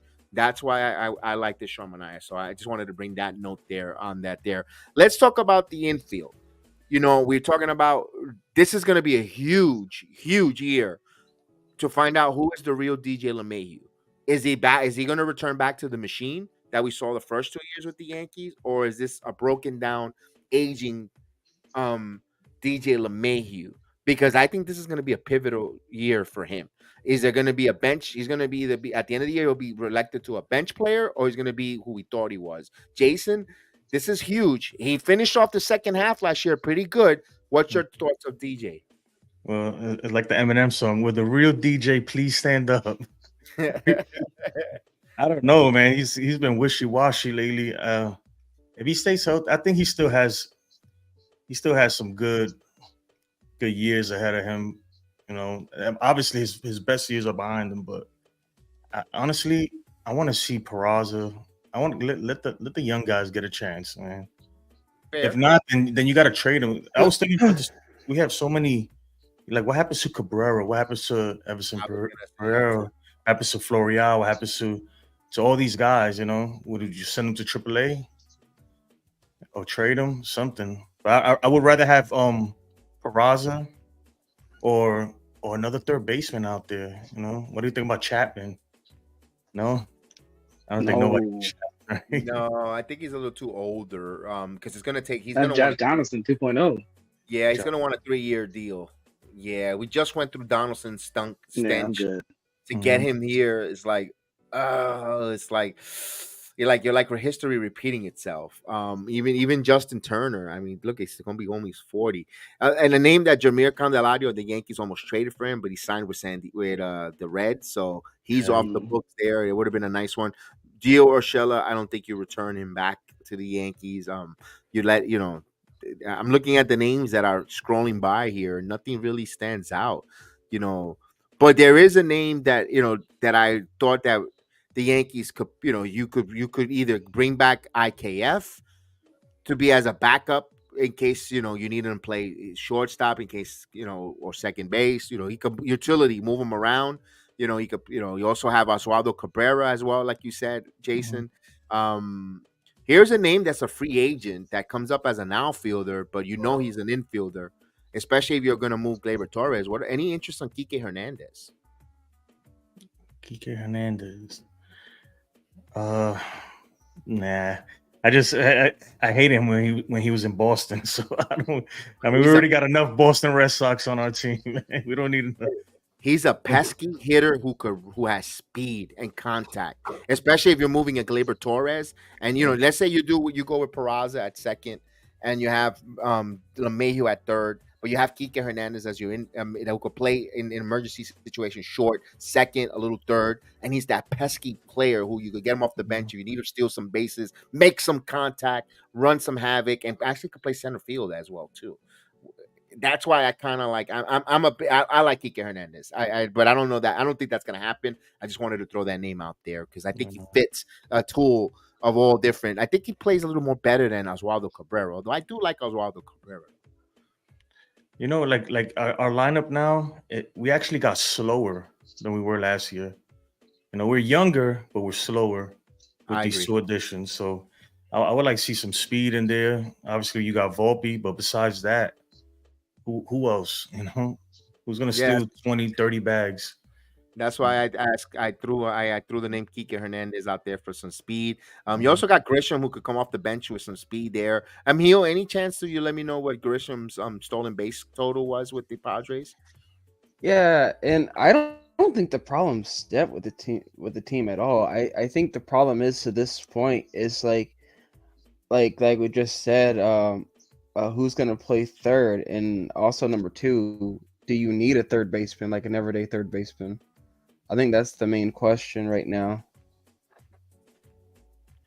I would love it to be DJ. I wish I could put him back in the time machine where he was healthy back, right before the first year he came with the Yankees out of Colorado. That's the DJ we would love to have here on his team because he, But Chris, your thoughts, man? Do we need an everyday third base? I would put Peraza at third and put DJ at second, and like I said, Trey Gleyber. Trey Gleyber. Peraza, you're gonna get something for Gleyber. All right, I'm gonna get this to Yankee fans' head. They're not re-signing Gleyber. They are not re-signing Gleyber. You need to get something for Gleyber. I don't understand people.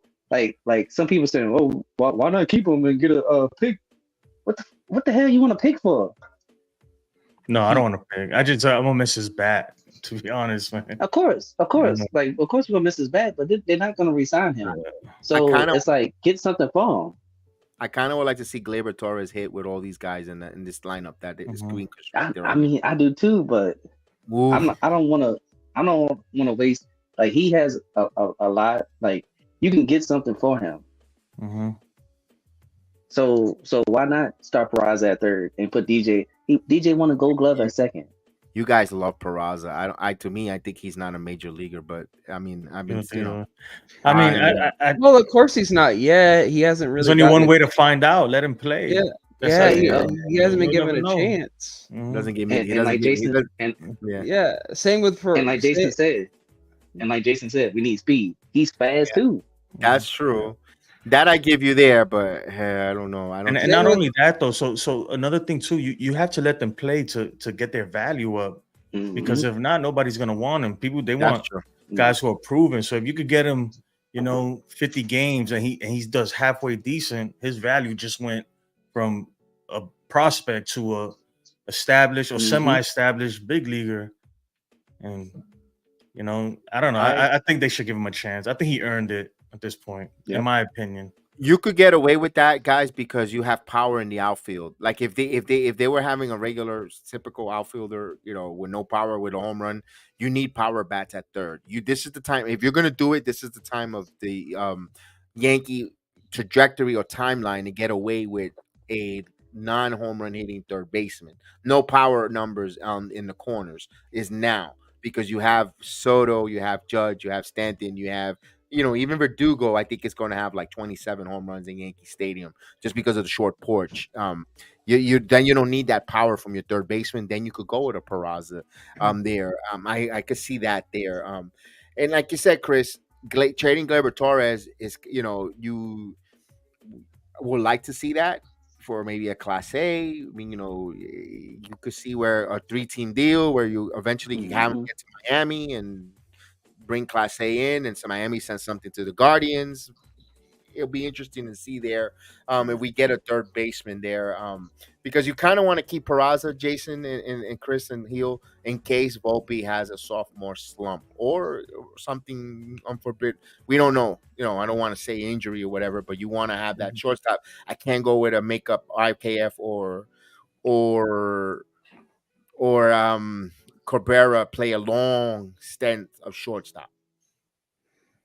Yeah, and I have to defend Pereira here too, because like the Yankees need to let him play too. Rather it is to raise his value or to see what he's got too. And as for the Grisham question, he had 15 stolen bases last year and got caught 3 times. That's a good ratio. 15 out of 18. That's a good ratio there. I mean, he barely got on base. That's why. Maybe if he, the dude's he's hit under 200 for the last. He got on base 31% of the time, and his batting average was 19 cents. Let's put it that way. He batted 198. Let me give you this scenario, Jason. It's the bottom of the 9th inning, right? And you got and DJ LeMahieu gets a base hit, or they got a walk, and LeMahieu gets a base hit, 1st and 3rd with 1 out. Tying run is at first. Here comes Grisham to pinch run for DJ LeMahieu now. A base hit in the gap ties the game, and you got Grisham move with some speed. Yeah, no, you're right. You're right. I mean, if he got some speed, I don't know. I'm not too familiar with him, but I would think we gotta have somebody else who's faster than that. I think we always gotta. I'd rather have a Cabrera in there or somebody. Man, you always gotta have somebody with wheels that you could just bring him in. Like, hey, I just want you to run. You just a runner. You're like the designated pinch runner. That's all you do.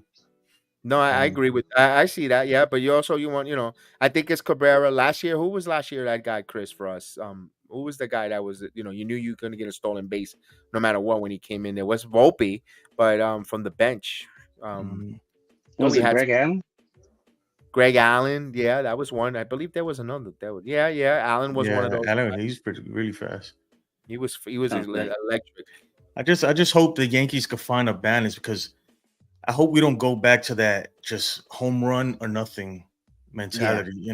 That's what I'm afraid. Like I'm happy we got these sluggers, these hitters. These guys that are his. But I thought we were going back to some small ball. Didn't Boone say we got to do the little things, the bunt thing? And I'm not saying I don't. Obviously, you can't bunt all game, but it's important. Those little things are super important in the game, man. Well, especially. Soto, yeah, go ahead, man. Sorry. I'm sorry. No. I'm about to say because Soto could do everything like Judge. He could contact hit. He could take the walk. So that's why I like Soto. Like he's not just a home run hitter. Yeah. Like if you look at his average, especially his career, I think is he batting over 300 or 290? No, last year he batted I think 270s in the 270s. But no. I'm saying his career in general. Yeah, his career average, he's a 300. Yeah, he does it all. That guy gets on base. Yeah, he doesn't strike out. He doesn't strike out. You're right. He does take a walk though, but we got to be patient, Yankee fans. If he takes a walk in a crucial situation, you can't. Oh, here he goes walking. He's trying to pass the baton to his teammates. This is a team sport. He trusts his team. So we have to be a little patient if he does have a high walk percentage. So we can't go crazy about it because he's not going to be undisciplined to swing at something just to try to make something happen. That's not the type of game. That's not what got him to the major league. So we have to be patient now, saying in December when we're in the middle of July and he has a walk in a big crucial spot, and the Yankees don't come up, you get mad. Why is Soto? He should be swinging for the fences or because he trusts his teammates to pass the baton. That's a smart player. Let's see. Yeah. What you got? And then we got Judge. Yeah. I'm looking it up, and I'll defend Kev on this point of view. So, and I looked it up. Can you guys guess who led the Yankees in stolen bases last year? Volpe. It had to be Volpe. Tied with who else? Glaber had a high stolen base total. But he gets caught a lot, Glaber, man. That guy's just chasing numbers, man. Yep. All right, I'll go ahead and say it was Harrison Bader. And Trent Grisham, we looked up, and he had 15 stolen bases. These two had 7. Yeah, that's what I'm saying. Yeah. the numbers. But no, I think no. Didn't Volpe had like 20? Well, this is going month by month apparently, and Talking about for the so season. Volpe had a lot. I think he was close to Yeah, 20. he had He like had like 3 20. stolen bags his first game. I think. Yeah, like he was Opening 20 The day. 20. problem, the problem was he couldn't get on base anymore, so that's why he couldn't get no more steals. I think he's got to change his hitting approach. I think he has a too long okay, of a swing. yeah. So this is go by Mhm. month. Yeah, Bader. So they had the highest stolen bases by month. So in August, Bader had 7 stolen bases. In April, Volpe had 7. So Bader had how 6. much total? We want to know for the season though. Yeah. See, that I had a hard time finding, but like yeah, that's by month. Just out of curiosity, I'm gonna look up Trent Grisham by month. Yeah, but I I mean, think Volpe. I don't expect Oh, that guy Trent Grisham to play much. To No, be no. honest, He's gonna be he's gonna be a defensive replacement specialist. Mhm. and I want to say this too. Soto might not hit as many home runs as this person, but his game, if you watch his game, he reminds me of Barry Bonds so much, where he doesn't take crazy pitches.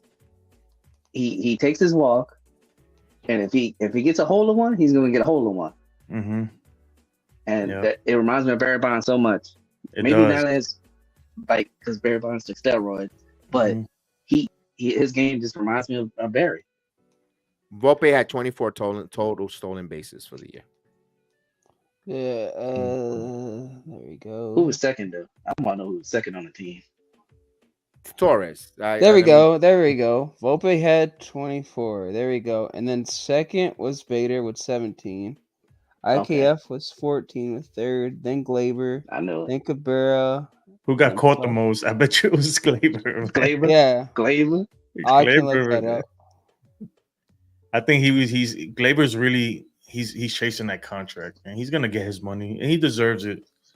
I mean, he's not gonna be a Yankee much longer, but Just think of him get his money. playing, trying to get that contract on the Yankees. You could probably have an MVP type of year. And you and talk I'll about say this: if we keep Glaber, Kev, because I know you like Glaber. If we keep Glaber, Peraza's gone. But I'm this is what I'm talking about. I wouldn't want to keep Glaber after the contract. I want to keep Glaber even if he walks. I want to keep Glaber until his contract is up. And if he wants to go as a free agent, I'm okay if the Yankees don't re-sign him. That's where I'm at with Glaber Torres. I wouldn't want to just trade him unless if you're going to get that Class A or you're going to get yourself a number 2 or number 3 starter for Glaber Torres. Yes, we could. You know what? As much as I like Glaber, trade him. But if you're just going to get him just for a number 5 starter or just because you're going to move him, and then he goes out and he has that 1 year where he's trying to get that MVP, trying to get that bag and have that career year. I'd rather have him have the career year with the Yankees and walk than with another organization and get paid. Let him go get paid by someone else. I'm okay with it. But I'd rather have him have that career year in the pinstripes because I think we'll benefit from it. That's all. That's my stand on Gleyber Torres. Again, I wouldn't want to see the Yankees give him a contract, extend him. I really won't because he's let's face it, he tends to get a little lazy at second base. Like he loses concentration. Like he thinks he's too good for the game, and he makes those fundamental lapses, and that bothers me. He didn't live up to his real potential when he came up. When we're like, yo, this guy could be an MVP of the league.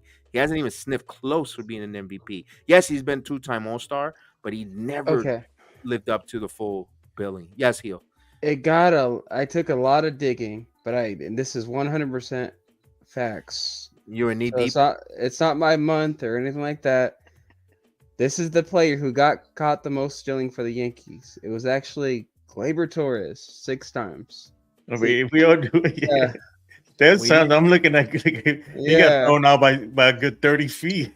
Yeah. Ding ding ding ding ding. There he is with his smiling face. Circle gets the square. It was obvious. It was obvious that he was trying to get his numbers up. Man. Jason, it was one game me and Kev was calling. This man overslid the base. I'm like, come on, bruh. I know. Man. Yeah, he has like that dude. He sometimes he becomes like a bobo, like real. Yeah, just like I don't know, man. Like he's like, oh, like you don't know what's going on. I'm like, dude, Wake He has up. like he gets like those mental laps, like Yeah. those mental laps. You're like, what are you doing? It's like Yeah. you're so uber talented to be doing those type of mistakes, and I think that's what, to me, that's what frustrates me as a Yankee fan watching him play, because we know that he has this freaking worldly talent, and it's like, dude, why are you making these type of mistakes? It's like you shouldn't be making them. It just get it to me. It drives me crazy with Glaber, and I like Gleyber Torres. Like Chris said, but man, those some of his brain lapse is like, what are you doing? Just want to Mhm. shake him and give him and like the air, like the movie Airplane, start just smacking him and just walk him down the dugout so everyone could start slapping him to wake up. Man, Yeah. But last year, man, he was consistent with the bat. He was pretty consistent. I'll give him that. He wasn't the Glaber like 2022 and stuff where he's just swinging at stuff. I'm like, what are you swinging at? Glaber's a good player, man, but is if we lose him, am I gonna lose sleep over that? No, no. not No. at all. Yeah. That's why I'm okay. That's why I said I'm okay if they don't sign him for a contract extension. I don't. He could go. It's just I would like him to just play that 1 year, because they always tend to have that career year right before they hit the freaking free agency. They Mhm. go look at Judge, 60 plus home runs. Right before free agency. Banking on himself. That's what I. That's why. That's my motivation, Chris. Because there's been not just Judge. There's been so many examples with these Yeah. major league players when they're going to hit free agent. They have that career year. You're like, holy crap, and then they don't. They get paid, and then sometimes they don't even come sniffing close to their career years. Shohei almost did it last year. If he didn't get hurt, man, he was chasing a Judge's record for a while there, I man. He was on know. pace. He was on pace. I was like, oh shucks, he's gonna break this, isn't he? Honestly, even Judge was on pace. If he would not got hurt, man, he would have had a monster year. I think He he would was have 50. raking, I think dude. he would have 55 home runs, Jason. This Yeah, man Yeah. broke his toe and still had 35 home runs. exactly, Yeah. man. Honestly, for like a couple months there, I thought we were gonna have almost like another Sosa McGuire situation. Between I'll be Judge honest. and Yeah, Shohei. Yeah. And yeah, I mean, these two were clean. yeah, these are clean. What do you mean, Sosa? He did Sosa. That was all platanos, man. That's how he got that big. Man, he was so And dirty. plantains, man. He was so dirty and tainted that he had to bleach his ass after he retired. How tainted he was. He didn't even bleach himself. That was the steroids. Yeah, right. It even changes even Uh-huh. his skin tone.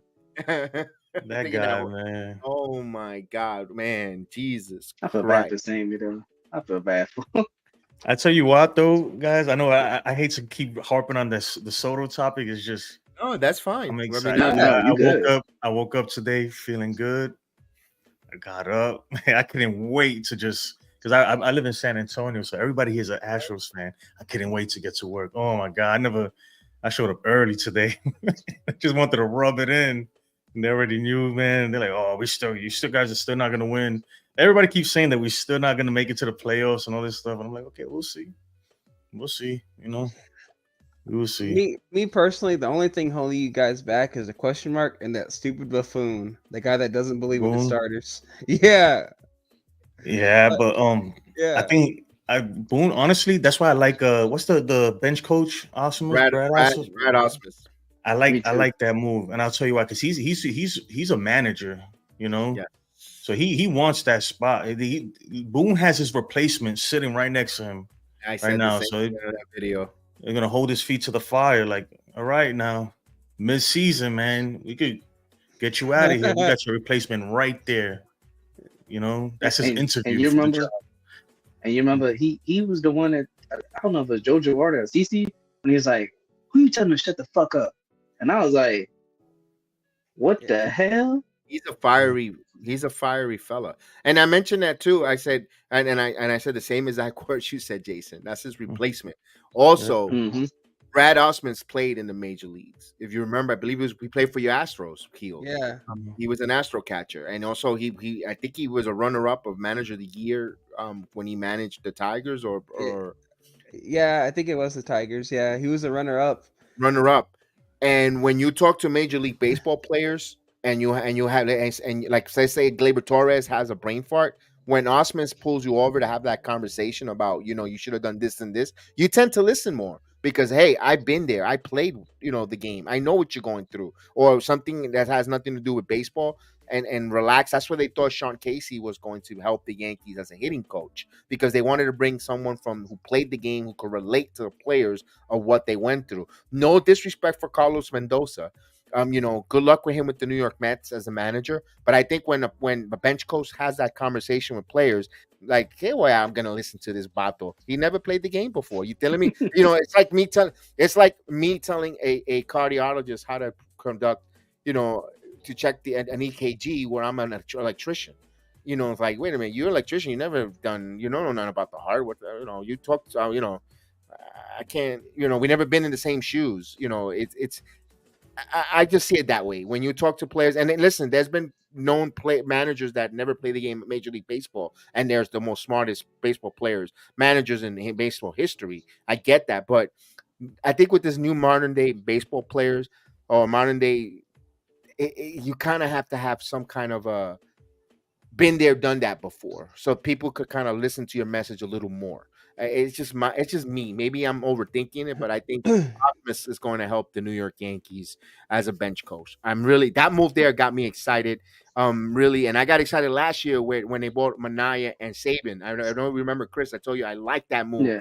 They bought in there, and I like this move at Osmus. So they're bringing in some baseball guys who knows the nuts and bolts, who gets their fingernails dirty in baseball dirt, and they know the game. They eat, live, and shit baseball, and I like it. Not just numbers. You know what I found out, Kev, today that I didn't know? You know, Manaya's son plays for the Portland Trailblazers. I had no idea.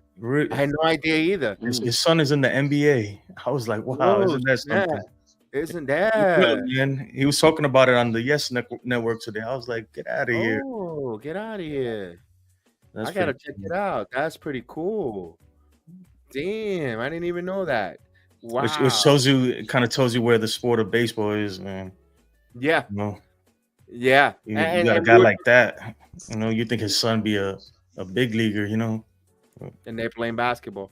Yeah. They're playing, yeah. And that's what I was telling Heel yesterday before you came on. I said baseball is turning into such a regional. I know you recall when we were talking about that they were more regional instead of a global. They should be right now. The hot stove should be dominating the headlines in baseball talk and all sports talk, and they're not even really talking about it. They should be finding out. What did Shohei Ohtani had for dinner tonight, and with who, and what restaurant, and what city is he in, and we don't peep. They got nothing. Nothing. But it is still like. And you can call me whatever you want, biggest Shohei fan, whatever. But but it still is like mind blowing though that Shohei doesn't want the attention, and he's not like, he doesn't want anything to be public, and people are still talking and wondering what is he doing, like, because like I said, it doesn't matter where he goes, he's gonna be the star of that team. He's gonna be the superstar because he is the LeBron James of baseball, Messi, whatever you're going to call it. He is that guy. I mean, when he was playing here in the States, 60% of Japan stayed up just to watch the guy play. Yeah. Japan is not that big, man. I'm just playing, man. I'm trying to downplay it. Tokyo's as popular as New York. I don't get it though. Like if you want your life to be so private, then LA is probably not the place to go. Right? No. I would say you're gonna have TMZ chasing you down and stuff. I don't know. I'm just saying, man. That's why I'm actually surprised Chicago is in the mix. I told Kev it probably has to do with the fact that he's Japanese too. He wants to be respectful of the other players and everything, considering he wants to negotiate without trying to like outshadow the other players. No, but you know what he did though? Honestly, if I was his agent, I would be so upset with him, because when he said, "Oh, I don't see myself ever playing in New York," right there, you just cut your value. you want the everyone in the league, every team to think that that you go anywhere for the money. You want Cohen, to put an offer. You want the Yankees to put an offer. You want that's what drives up the price. And even, I bet you the players union doesn't like that either. You know, No. they get upset because it messes up the market. And they want the players to get more money from the owners. So it's And a lot of politics that's behind the When scenes, man. With this no stuff.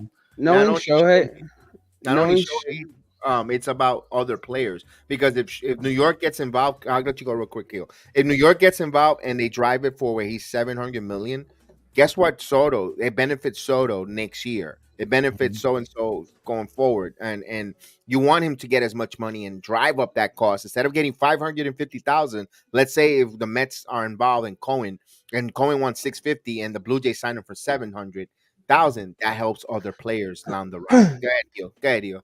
yeah, knowing Shohei, and obviously I don't know him personally, but I obviously know him from like interviews and stuff like that. Obviously, he has mad respect for the Yankees. He's actually a big Matsui fan. Obviously, Yankee fans, they're gonna take it as an insult, like, oh, he doesn't want to play here because he probably hates the Yankees, whatnot. What he meant was he doesn't want to play here because he doesn't like the media being in your face and stuff like that. Because like he's a really private person, and like you guys are probably saying like, oh, why did he choose LA then? Well, number one, you have to start your career somewhere. You know what I mean? And number two, I mean, the Angels. Well, let's be honest, they don't really get that much media attention Mhm. anyway, because it's not like they're the Dodgers. Right. You know So what? We don't want him anyway. It's like, I don't there want you him go. anyway. You can stay Yeah. over there, man. But Uh, it's not that, man. It's yeah. I don't mean, I don't even care what he said. I'm just saying that from a business standpoint, why'd he do that? I would have Right. made it seem like, you know what? That's why I say that's why I think Judge did it right last year. Judge was never going to San Francisco. Now in hindsight, like looking back on it, man, he was gonna be a Yankee the whole time. But he had to put the pressure, he had everybody on their toes because nobody knew. I think Shohei needs to do that. I know if Boris was his agent, I bet you none of this would be going on right now. I Exactly. promise you that none of this will happen. And also, Shohei likes to compete. For all you know, he's probably is waiting for like to see what division is more stacked. Because like the guy loves to play baseball. He loves to compete. He likes to go out there and see who he can like outperform and stuff like that. The guy is a competitor. I No, he mean, is, man. We'll see. eh, We'll see, man. I'm telling you, because we say all that, but what if he goes signs with a team that's like, come on, dude, you might as well just stay with the Angels. If I you mean really that. want to win, if you want to win, you come to New I mean, York, baby. Bring him that's like here, he right? goes. Uh, that's like if he signs with the Cubs and he picks the Cubs. I'm like, we're gonna be like, what? It's I like, mean, that all depends what Or the the team tells him Giants, too, right? because because there's been teams to lie to a player.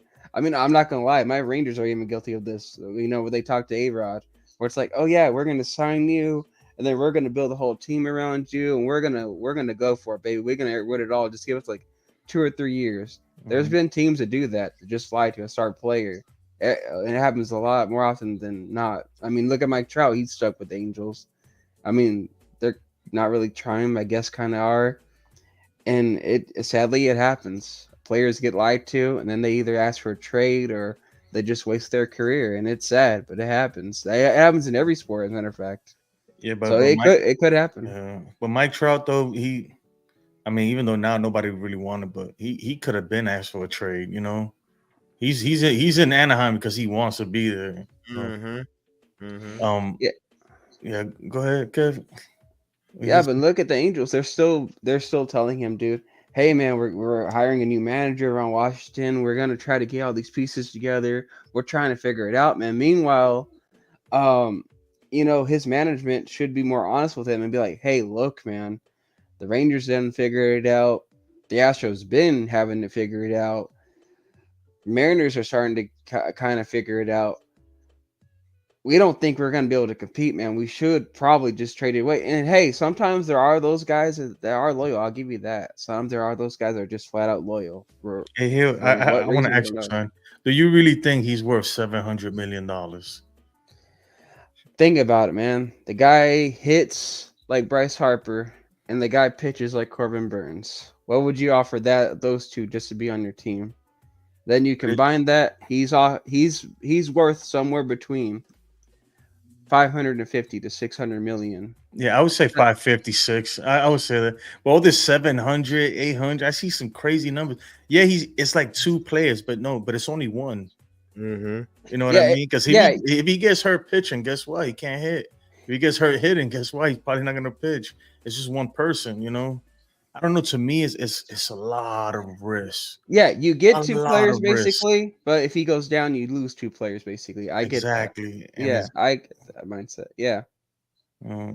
He's to a me, designated, but he's a designated hitter though. He doesn't play the field. But that's the thing, though. He can, and he has sometimes too. Like he can play all outfield positions, believe it or not.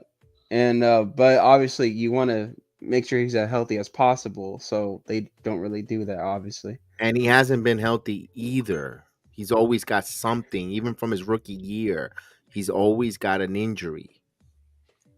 Isn't this his second Tommy John? His second Tommy John, yeah. It is. You see what I'm saying? Like, it's a lot of risk. I wouldn't do it for $700 million. I think the dude is great, man. But if I was an owner, man, I wouldn't even put him on my fantasy baseball league. I'm not doing it, man. I put him on my fantasy league actually, and I actually came this close to winning the World Series on my fantasy baseball team. This close. But yeah. Is it worth it? Actually, it still is. As you know, Shohei, just by basically being associated with your team can make upwards to around $700 million just by his name being associated with your team. Well, the business aspect, like I mentioned yesterday, with the demographics and the different culture, just the TV rights to broadcast your games to Japan is a lot of money too. And of course, the jersey sales. Just think about the end. If he would have, and he never, I don't think he thought about that. He could have been an innovative way for collecting at least 10% on every jersey sale with his name on the back. I mean, my goodness. And Interlocking NY, the Yankee jersey was one of the most famous jersey in the world. When they shot an extra Shohei Ohtani licensing on that with him in the back, you could have made money. It's just uncreative. I don't know. Oh, that's what Messi did. Exactly. It's like, that's how you really do it. Yeah, there's fans that literally travel from Japan just to come watch Angels games. I mean, besides Ohtani, I don't know why. I mean, but like, it's also Disneyland is there. It's an attraction. Southern California is an attraction. You go to Disneyland, you get an Angels game, which is close. It's right there. You go see Shohei Ohtani, and it's just one. It's the closest city to Japan in the United States. So that's why he understands why he kind of wanted to stay on the West Coast. And not only that, ever since Shohei's been on the Angels, ticket sales have been through the roof. By the way, at least like they've been more than normal, and there's a stat on that. By the way. No, and that's a smart aspect, but you still got to put a winning product on the field. It doesn't exempt you because you have Shohei and Trout. You're gonna get the ticket sales. You got to also put a winning product. I mean, their moves are questionable. They kind of feel like a snake bit franchise. Yeah, they win a World Series, but they feel like they're kind of snake bit the Angels. It's because of Artie Moreno, and how their whole front office is just delusional. Because they don't understand their situation. And again, and I'll say it again, I'm sorry, they're not going anywhere with the top three dogs in that division overpowering them right now with the Mariners, Astros, Rangers. I'm sorry, it's just not happening. Those three teams have it more figured out than they do, and they have the best player in the world. And they have like arguably the second best. It's not still a top 5 player in the world, and Mike Trout, and they can't figure it out. Why? Because the other teams are just a lot more smarter than them. I've never seen Caputo happy, and that's good to hear. Let's give him his welcome. Saludos, Capullo. Ay, Capullo. I didn't think it was possible for him to be a happy Yankee fan. Now, if we don't get Yamamoto, he's gonna be there's a new making it to the playoffs now. To the Phillies. They've been talking about him wanting to go to the Phillies for a long time. I don't think that's gonna happen, Charlie. I don't know. I don't think he wants to come. I think he likes staying at Southern California out there. I don't think he's gonna finish his longevity with the Angels and retire and be their face of their franchise, their best player in franchise history. I think that's what's gonna happen with Mike Trout going forward. It'd be interesting to see with that there. But now we get Yamamoto. Let's go. We're gonna have that next podcast with Yamamoto is here. Yamamoto is here. Yamamoto is here. Donomo arigato, Mr. Yamamoto. That's gonna be the title. I wish I could. I wish I could tell them in Japanese. Don't go to the Mets. They're a snake bitten franchise right now. Like even with Steve Cohen. Like and I hate saying that because I know Chef Dan's also a Mets fan, and like I said, I'll never forget the meme where he told me he went to his boys. He was like, "Guys, I feel like this is our year," and I was like, "But you're still a Mets fan, Chef Dan, and we know how the Mets work. Nothing ever goes their way. It's just how it works." That's like they're like the Jets, Yeah. man. Or the Yeah. Cowboys. Yeah. Well, Cowboys is not too bad. Just I mean, look at Oh what no. happened. Oh no. I mean, I'll give him I this. hate I'm a Giants fan, man. Okay, good. Yeah, I'll and I give live in him this. Texas. So it's bad. Scherzer and DeGrom did win a ring, but it wasn't with the Mets, sadly. Yeah. You know, I tell you what though, man. Yeah, it's a rough time to be a Mets fan. But you know what the worst fans are right now? Who are sick right now? The Don't say Padres it. fans, man. I feel bad for them. Man, it's like a Well, funeral over there, bro. Well, no, they still got Fernando Tatis. They got Machado. They still got some numbers, some generational but players they there. The Man, I worst think- franchises right now are probably either the Jets or the Bears. They're like close. They're neck and But neck. they're not even done shedding. You know, they're still shedding. So the only reason those guys are not gone is because they can't go anywhere. You Right. know? I think that when they signed Bogarts, man, they the literally main- sealed their fate for the next Yep. 10 years, you know. When I It's when I sad, saw man. that, Jason, I said this is gonna end like they're gonna have to get rid of. I knew Soto wasn't going back. 'cause Yeah, they no gave- way. They gave him that big ass contract, and then they got Mhm. all those other players. You can't have so many contracts like that. Not the Padres. They're not a big market team where they generate that money like that. That's what's gonna happen if Shohei goes to the Blue Jays. That Oh, same yeah. exact thing with the Marlins, like the Padres. They're gonna do the same exact thing because Mhm. we've seen them done that before. They've done that Mhm. before, and that's gonna exactly happen with the Padres, with the Blue Jays. I get afraid that I think about that with the Yankees too, man. What if we overspend on Yamamoto and it doesn't work out? What if they just go crazy and just start signing everybody? And it's like, you know what? It's this year or bust, and it doesn't work out. And now we can't sign Soto. I mean, we can, but they won't because That's why I said last stream, Hal gave himself a parachute. What I mean a parachute is he's going to spring in. He'll sign Yamamoto. He'll sign Soto, and if it doesn't work, we know Boom is gone. We know Cashman by be gone, and then Hal says, "See, I tried spending the money. But you saw it didn't work. Now we're gonna build in from the structure. We're gonna build our organization from the front, and we're gonna bring the young kids, and we're gonna build our minor league system, and we're gonna do it the right way. And then he's not gonna spend money because he did it, and we didn't win. So now we're gonna do it the cheap way. And I think he's gonna win if he did it. See, I'm just like my father. We spend the right money, and when I believe in Brian Cashman to bring us a championship this year and the years to come, and I can hear the conversation. I can hear him talking and saying he's got both balance there to give us. Cole could be opting out. He can opt out after this year. Yeah. And this dude, if he has another season like last year, why wouldn't he? It don't matter. If you're giving Yamamoto the team 30-something million a year, that's part of his contract. If he opts out, Yankees can give him another year, and he has to stay. Oh yeah. So Cole you ain't see what going I'm nowhere. saying? Like how if you're Garrett Cole and you're gonna, I get it. Yamamoto, I'm sure he's gonna be great and everything, but we don't know, man. It's like a minor leaguer, man. We don't know until he gets here.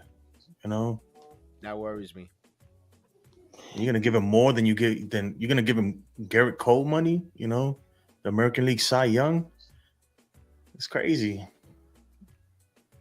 to me anyway. I want Yamamoto, Yamaguebo, whatever his name is, man. No, you're right. Yamamoto. Yeah, man.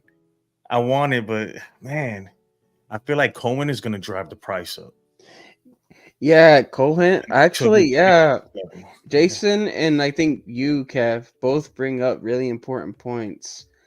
For example, if you guys do go all in on Yamamoto, and let's say Cole has another good season, especially knowing Steve Cohen's like really like basically spin without thinking. Why wouldn't Cole want to opt out if he has another good year in test wallers? Because like there might even be more teams willing to spend more money than the Mets. And also think of just like kind of like you said, Kev, not just Hal, but also I think Cashman's making this move so also protects his rear end because Cashman could also be like, see, it's not my fault. I'm making the right moves. I'm pleasing the fans. You guys wanted Soto, I got Soto. Not only that, you guys wanted to wanted a better product. I got a better product. Then he can also go to Hal and be like, see, Hal, I'm doing exactly what you told me. I should stay. I should still be hired. It's not my fault. It's Boone's fault. He's the one to blame. But in reality, let's be honest, if it doesn't work out, they're still both to blame because Cashman, he's not thinking long term. He's thinking now, which is all fine and dandy. But, it's a two-way street. You still got to think winning long term. And Boone still has to put together the lineup. And if they're not seeing eye to eye, that's a huge problem. And Hal has to realize that. So just like you said, Hal can be like, see, I'm sending you money and I'm willing to do this and that. But Cashman, I think, is really doing this not just to try to win this year, but also to protect his rear end. So that way, if someone gets fired, it's just Boone and not him. I think they both go if they don't go where they need to go. Salute, Caputo. Long time no speak. What's going on? Very happy with the Soto news. We finally got the player that I've been waiting for, and this is a huge, big time move. I think this is a blockbuster. Now you have to get with like two pieces away from a World Series. I think they need a starting pitcher now and a closer. Yeah. Yep. I love this move, and they got a player in the prime of his career. I mean, just think about it. The Yankees never got a player this young. Like, A-Rod was 29 when we traded for him. They never got a player that was 25 years old. So this is definitely this is something that's like out of this world. So your gut, Mike, do they resign him? Yes. There's no way they let him go to the Mets. I'm sick of hearing all these salty Met fans on WFAN, Sal and Evan Roberts saying, oh, yeah, you guys are just renting him, but we're going to buy him. No, you're not taking. What is it? Rent in the Bronx and buy in Queens? Yeah. Evan Roberts said that. Rent in the Bronx and buy Queens. I can't stand. That's the truth, though, in real estate. They said that with Aaron Judge. And they didn't get Judge. I don't understand. Every time we get a player, the Met fans always think about like stealing players from us when they never even outbid anybody from us. What the hell's wrong with these Met fans? Yeah, that's the Mets. You know how that is, man. Don't be careful there. Salicata will hang up on you. I'm friends with Sal, but I know that. I'm not saying anything about the Mets because then he'll go furious. He'll go crazy. We'll let the Mets keep Pete Alonso. They'll be happy, man. Oh, they're gonna go ballistic if we get Yamamoto. They're gonna forget it. They're not gonna. Oh man. Yeah. They're gonna have a conundrum. If the Yankees sign when the Yankees announced that the signing of Yamamoto, the Met fans are gonna have a conundrum, and I hate it. I wait, especially if we outbid Cohen. If it's like we're the top two teams, bidding, or even if Cohen outbids us, but he decides to come to us anyway. Oh man, it's even worse. That's gonna be that's gonna be infuriating to Cohen because Cohen's supposed to be the big, he's not supposed to get outbid from anybody. But so far, I mean, I'm not really that impressed with this owner. I mean, but he jumped on his private jet and flew out there personally. Oh yeah, he did to pitch his case. I mean, he has a lot of money, but he did get Scherzer and Verlander. But how did that work out? I mean, they had to trade both of them. But he got it though. He did do it though. When we were last year as Yankee fans, we were criticizing the Yankee organization for not going and get those stud pitchers. Oh no, I'm talking about. But my problem with the Mets, and I know we're talking Yankees, is And they got Lindor too. what was the situation with the Mets the last 2 seasons? They couldn't hit for shit. No. Why are you not spending money on the big on get some hitters? Yeah, they have problems too on the offensive side. It's not just Mhm. us. They talk about that we have like more holes than them, but they have just as much problems. They have just as much holes as the Yankees. They don't have offense. They don't have a bullpen, and their rotation's bad too. So They got a lot of issues there, and they got they don't got a farm system. They're trying to they're trying to make a farm system. It's just Yep. they. I mean, even if Soto would have went to the Mets, that would have been a 1-year rental, no matter how much money. yeah, I don't think they Cohen would have had. signed him back. If Yeah, he would have been, they would have tried to sign him back, but I think he would have walked because they're like, I ain't staying here. There ain't Yeah. nobody here. Who am I? Who's gonna protect me? Pete Alonso and Lindor. I mean, when Edwin Diaz got hurt, I knew that it was hope for the Mets, man. yeah, I The know. Mets are cursed, bro. Yeah, they I cursed. really think they are. Like man. death. that's some bad. Yeah, that was a snake bit. That was snake bit there when he gets hurt, celebrating on closing out a freaking game. I mean, I'm like, really, dude? That's like Aaron Rodgers going back to pass on fourth and just getting sacked and getting Four snaps, yeah. and losing his damn Achilles. It's like, really? That's how I equivalate Edwin Diaz with and thank God I'm a Yankee fan because I'm a Jet fan and I'm like, I would have been going bananas. And I was just going to tell you, you know what someone wrote the other day? What someone commented? They're like, "Congrats on getting Soto. I can't wait till he tears his Achilles on the third play." I was like, okay, I don't like wishing injuries on players. I don't care how much they hate a team. Yeah, me either do I. I don't find that pretty cool. Yeah. No, that's what the Padre fans were saying. No, I know. They said the same thing. The Buffalo Bill fans were saying the same thing. You don't wish Aaron injuries on players, whether you're a fan or not. I never do that. It's not good sportsmanship. And who the hell would want to wish injury on somebody? That's terrible. Yeah, them guys got families, man. These people, they're regular people just like us, man. You don't. Yeah. Like I remember when Aaron Judge got injured, I was like hoping and sending positive vibes and everything. I was like, I hope he ends up okay at least. Oh yeah, where's Ohtani going? You think Dodgers or Blue Jays? I'm gonna say Dodgers. I'm feeling Blue Jays. I don't know why. I just do. I really wanted Ohtani badly, but after the 2 Tommy John surgeries, I don't know. It's a big risk. Someone's gonna give him $600 million. I don't know how that's gonna pan out. Higher, Bob. Higher?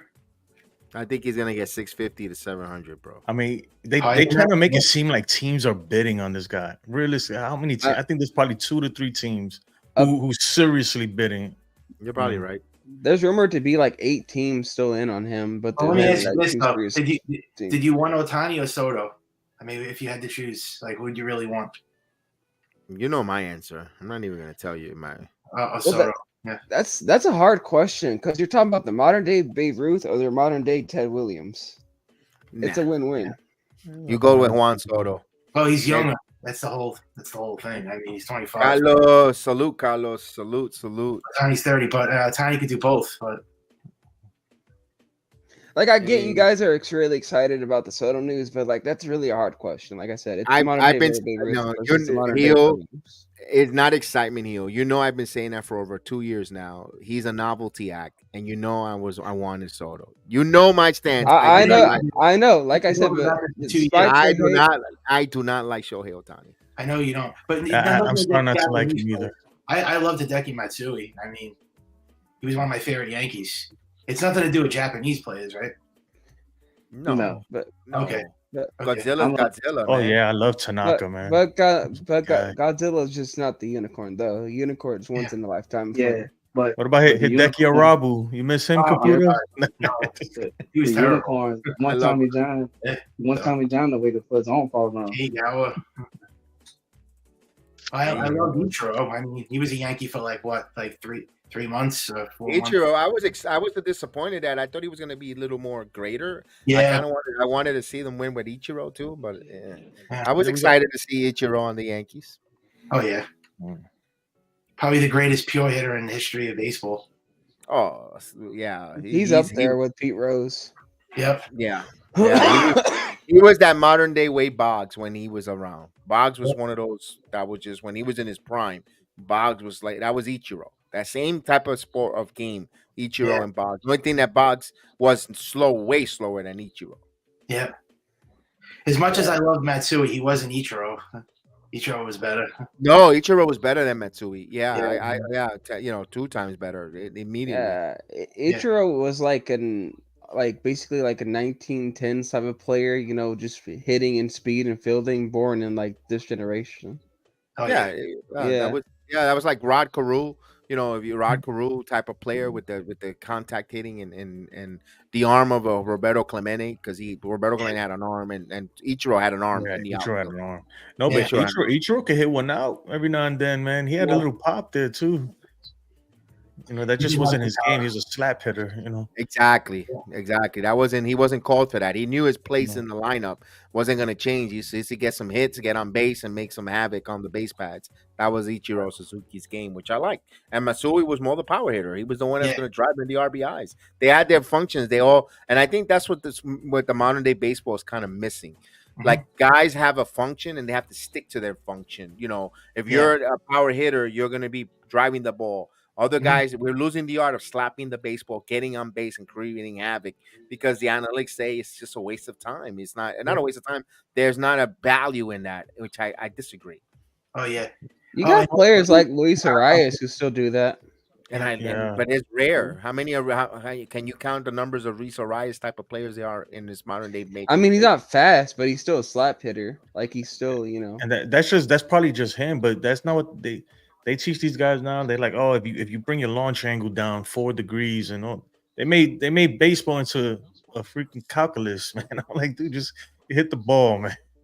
You might get lucky a lot of times and make it to the Hall of Fame, and they'll look on paper and they're like, well, you just got lucky, or they say, oh, you were unlucky because you hit the ball hard every time. But yeah, but you hit it straight to somebody, so it don't matter, Yeah. Sick of they overdoing it with the analytics, man. It don't make no sense. Remember, baseball is you fail 70% of the time. If you fail, and if you fail 70% of the time, if you succeed 30%, you're in the Hall of Fame. Exactly. I mean, that's how it is. If you're batting 300, that's 30%. That's your Hall of Fame numbers, and it's crazy. The game of baseball, the way the way that's structured, and these guys with the launch angle changing something. It works for a degree, but not every player is meant to lift the ball up with that kind of an angle. It's just that just drives me nuts with the modern day baseball. I guess I'm an old school type of guy that like the bunt, that like the hit and run, that like the slap hitter. Hit the ball the opposite direction and start running on the bases. Let the merry-go-round go. I get excited. Chris knows when I watch along. I get excited for the damn bunt because remember that game when the bunt and the ball went to right field, they threw the ball away and he came around and my goodness, if I think I should put that on my opening video, me going crazy on a watch along on a damn bunt. I mean, it was just that phenomenal of a play. I get excited with it. Yeah. I like it from all the way down from Little League. Yeah. I love the Little League bunt. I love the suicide bunt. I love all that. I love the hit and run. It's all about old school ball. This analytics. That reminds me of a watch along when, ironically, cause we're watching a Yankee game, and the other team actually advanced their runner on a bunt, and you were like, "Wow, the other team can bunt. What a novel concept!" Yeah. Like when they go to extra innings, how do you start with the run on second? Dude, it's too easy. Bunt the ball, a sacrifice fly, and the game is over, man. And we still can't do it. If you look at the watch along, Jason, I used to say this all the time. I was like, you have to bunt here because you want to put the pressure on. You bunt and get the guy over, and you know what? Good things happen. You know what? Then if you could set up for a big inning, even if you're the road team, because Boone said, I think it was on Talking Yankees or John Boy Media, he was saying that he don't want to bunt on the road because even if you tie it, the home team could still have a big inning and walk it off on you. Yada yada. Nonsense. Go and take the 1-run lead that they're giving you with the bunt, and then you know what? You should have a good enough defense. You should have good enough bullpen relief arms that you could trust your guys to get those outs and play the wheel play and play your defense right, because you should be practicing the will play on the bunt on who covers where, and you should get out of that inning with a run lead because you put the pressure on the other opposing team's defense. I don't get that philosophy. When I heard that from him explaining that to John Boy, talking Yankees, I go, this guy doesn't know shit about He man. don't know what he's talking about. No, it's simple too, because once you do that, you have a run on third, 1 out, in the top of the 10th, bottom of the 10th, whatever it is. You force them to do two things. Either you're gonna walk a player, you gotta walk that batter, or bring the infield in, or hope for a strike. It's a lot of pressure, So and then things happen. I don't get it, man. But honestly, I don't think any of these guys can bunt. I've seen some of these guys try to put down bunts. On our team, I'm speaking of in the Yankees, and I'm like, what are you doing, dude? Like. That's why there's spring training. They should be and practice that. Also, batting practice is great. You want to get the home run ball and all that. You should be practicing that. You should be having that there. You should. No one should be enamored not to play out a bunt. Everyone on the team should learn how to bunt and know how to bunt when needed. And listen, I'm not saying that Aaron Judge should go up there be bunting the baseball or Rizzo, so forth, but. You never know in a situation where the player himself, we might not know. A player himself might have a little flu, might be feeling sick, not feeling well in the middle of in September, October, when the weather, and you're not feeling well. And guess what? He knows how to bunt. He might catch someone off surprise. He bunts the ball. He's on base. You never know what can happen because he wasn't feeling well to hit the ball out of the park where he can. And because he knows how to bunt, that's another arsenal in this tool bag that he could use to help the team. It's an ultimate team, pass the baton, ultimate team game. And that's why I would love them to learn how to damn bunt and know how to bunt. I'm not saying go out there and all three hitters in a row, bunt. And no, but you have to have that arsenal in your tool bag. You remember what was happening with DJ last year too? Like his confidence was so low that he was bunting in situations where we don't need you to bunt. Correct. And he was bunting. Like you can tell, like DJ was way off. But then he turned it around a little bit. But yeah, we got to get the small boy, especially a guy like Volpe and stuff, because he puts a bunt down. He's gonna put pressure because he's so fast that you got to make a play. Oh yeah, Kevin. I was going to ask you, what do you think about the Alex Verdugo trade? I like the trade. That's a solid trade. At first, I mentioned it before, Caputo, but since I'm going to mention it to you because first time we speak about it, I thought that was going to be a trade that they were going to flip in the Soto. Yeah, I thought, you know what, they're going to offer San Diego Verdugo because and I mentioned to Heel because Verdugo in San Diego, there's a big Mexican population. You send Verdugo there where they could market and help the Padres make money with the jersey sales and bring in more people into the stadium because Alex Verdugo went over. When we seen him play for Team Mexico and let's support him. Let's go watch him. And I thought that was going to help them. But you know what? He's with the Yankees. You know what? You don't need the guy we don't need the mashers. You need a guy who can hit the ball gap to gap from the left side. In Verdugo's going to make contact. I like it. I am, and I understand there's some issues with some attitudes and coming in late. But you know what? He brings a little bit of an edge. The edge that they thought that Donaldson was going to bring, maybe Verdugo brings it. Maybe Donaldson kind of went down like with the whole like bringing the edge. But I think this guy's definitely a better player, and I think he'll bring an edge. And also Grissom, not a good offensive hitter, but he's an excellent defensive player. Grissom, he's really good defensively. We mentioned that too, and also with some speed as well on the base. If you need a pinch runner, that could score. But let me ask you this: what happens to Cabrera? In your thoughts?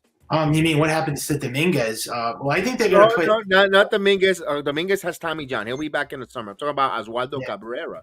I think they're just going to put him on the bench, or they might trade him, or they just going to put him in the minors. There's no need. I don't know where you put Cabrera, and Cabrera is just a bench piece as of right now. I don't know what they're going to do with Cabrera. Would you want to see Cabrera in the IKF role, play all the different positions, or would you rather bring IKF back? No, I'd rather have Cabrera. I don't want IKF. IKF is a free agent. I want IKF gone. He did good though for the team, though. Don't you want him off the bench? He was okay. He could play the outfield. He's not a good defensive player. He's a terrible defensive player. I would at least like him for the bench. And I heard the Dodgers. But IKF represents that trade with the Twins, and we trying to move on from that, man. You know, Yeah. that Donald scenario, like we want to forget that. Jason, give me 1 second, guys. Chris has to get going. He wants to say his final thoughts before he heads Okay. out. Yeah, I want to say thank you, Kev, for producing this stream for us, and I want to thank everybody that joined us. I want to thank everybody in the chat. Mike, I'm happy to see you back with being a Yankee fan and not a Dodger fan. Hill, Jason, thank you for joining us and stuff like that. I gotta bring my daughter back to her mom, so I hope y'all have a good night, y'all. Drive safe, and we'll be talking about the Yamamoto deal soon, my friend. Okay, will do. We'll be on for another 5 more minutes, and we'll say goodnight because we've been on for a while, and it's been fun. It's been fun talking a little bit Yankee baseball. It's always great to continue to have it. I haven't seen Caputo in a while. I'd love to have Jason absolutely there. I gotta get your. Didn't you email me one time, Jason? I can't find your email. I was trying to send you the link, and I couldn't find your email. I know. Resend. I tried. I was like, damn, I gotta send Jason my information, so like that when I do the stream I could just send it right to you or let you know heads up that we're gonna talk some baseball. So I'll just send my email there so I can have it there, or follow me on my socials. That's all the same one for Twitter as well. So what's he Caputo, I'm gonna ask you this question. Who do you want closing this team? Who do you want at the ninth inning to close out this game? That's one of them. I think the Yankees do have to get another closer, and I want to see them maybe trade for Clase on the Guardians. I think that's what they should. It's going to cost a lot. Yeah, I know. I don't know if the chances are a long shot, and if they don't get him, I like to see Josh Hader. I mean, I don't trust Clay Holmes. I don't trust him as a closer. You're with my son who wants Hader. He says give Hader a shot. I know guys. Yankee fans want Josh Hader. I think the whole Yankee fan base, I might be the only one who wants Josh Hader on this team. Everybody says don't bring him in because I don't know if you heard about Josh Hader. He has a lot of baggage, and they're saying that he's there's a lot of things about him that is a little disturbing. But I still want him as the closer. Okay. Yeah. All right. Interesting there. All right. So we'll find out. We'll find out what happens here because I think there's still going to be like Jason said. Once Ohtani signs, all the plethora of moves are going to happen. There's going to be so much movement with Major League Baseball after Ohtani because teams know, all right, this big fish is gone. This big fish is gone. Let's go to the next one and let's start our off-season plan now. Teams and usually it used to be before the winter meetings, all that thing got done. Now it's kind of the way do you think the Yankees are from a World Series? How many pieces? 2, 3? Like how many pieces do you think they are? We gotta see how it gels though. Yeah, we're gonna have to see the first game of the day. Ironically, against my Houston Astros, I looked at it. But I can't go by the first game. So I have to give me. I need a quarter. I need to go by Labor Day weekend, Memorial Day weekend. Excuse me, to see where the Yankees stand, where they look. You guys have the off season. The rest of we still have 2-3 more months left of the off season. So you got not only that, how much the payroll is going to extend after arbitration? Because a lot of them spend $300 million now. So it looks like Cashman and Howell are putting they're really like owning up to. I mean, they look like they're all in now. They want to win this championship. So it's something how they shift from saying that they didn't care and now they do care. So, yeah, we got a 4-game set in Houston. So that's probably going to be fun. That's going to be I'm going to have to drive out there. Yeah. I didn't know that. I'm looking at tickets right now. Yeah. They open the Soto jersey. The 28th of March or 27th. Yeah, Soto huge. I can't believe he's a Yankee. And what's gonna suck? I think that's gonna overshadow WrestleMania 40. I believe, if I'm not mistaken. Depends on like you as a fan. Like, that's gonna suck for me. That series though is gonna be hype because a lot of Yankee fans are gonna be like, "Come on, we got Soto. This is our time to take down." Yeah, this is the time we take down our big rival. What was your reaction when you first heard the news, Kevin, that we got him? Were you excited? I was confident. I was confident. I always knew it. I said it. I told you last June, and I was telling you that Soto's gonna be a Yankee. Don't worry. But how come there was no other teams on him? It was just like the Yankees and the Blue Jays were in. They were in, but the Yankees had the more pitching prospect of all the teams. All the teams that were could acquire for a Juan Soto, the Yankees had more appealing prospects that the Padres want. Blue Jays offered Manoa. Come on. Yeah, They really do. Come on. they already got a bunch of shit on the team. They didn't need more Manoa. Oh, Kev, Yeah. can I do it now that it's accepted and everything? Remember what I did last time? You know what, honey? I heard they got Soto. I'm renewing my season tickets right now. Oh yeah. Oh yeah, Phil is renewing his tickets right now as we speak. Yeah, yeah. absolutely. So, Caputo, are you heading out to Yankee Stadium now to Well, the yeah, I'll probably. Yeah, I'm definitely gonna watch it now. I mean, I'm definitely gonna watch games. I guess I'll go to like a few games. I mean, I want to see him in person. I mean, that's a Judge and Soto. I mean, that's huge. And Stanton. Yeah, if he's healthy, I hope he stays healthy. I mean, he was terrible last year. Let's be real. I think Stan comes back with a chip on his shoulder. Oh, he has. Yeah, I'm sure he's like, you know what? I'll show you guys. Won't be surprised if he's an MVP caliber player next year. I'm like, oh snap! Fingers crossed. Right? So are they going to put Judge in right and Soto in left? I'm confused with the positions now. No, it's going to be Judge in center, Soto in right, and Verdugo in left. Yeah, that might cost a few errors though. Why not Soto in left, and Verdugo in right? Yeah, or whatever, whichever one of those two go out corner outfield is wherever Soto's comfortable. That's where Verdugo is going the opposite direction. You're okay with Judge in center though? We met actually. That was a conversation that I had. One of the first questions I asked the panel earlier today. What short door?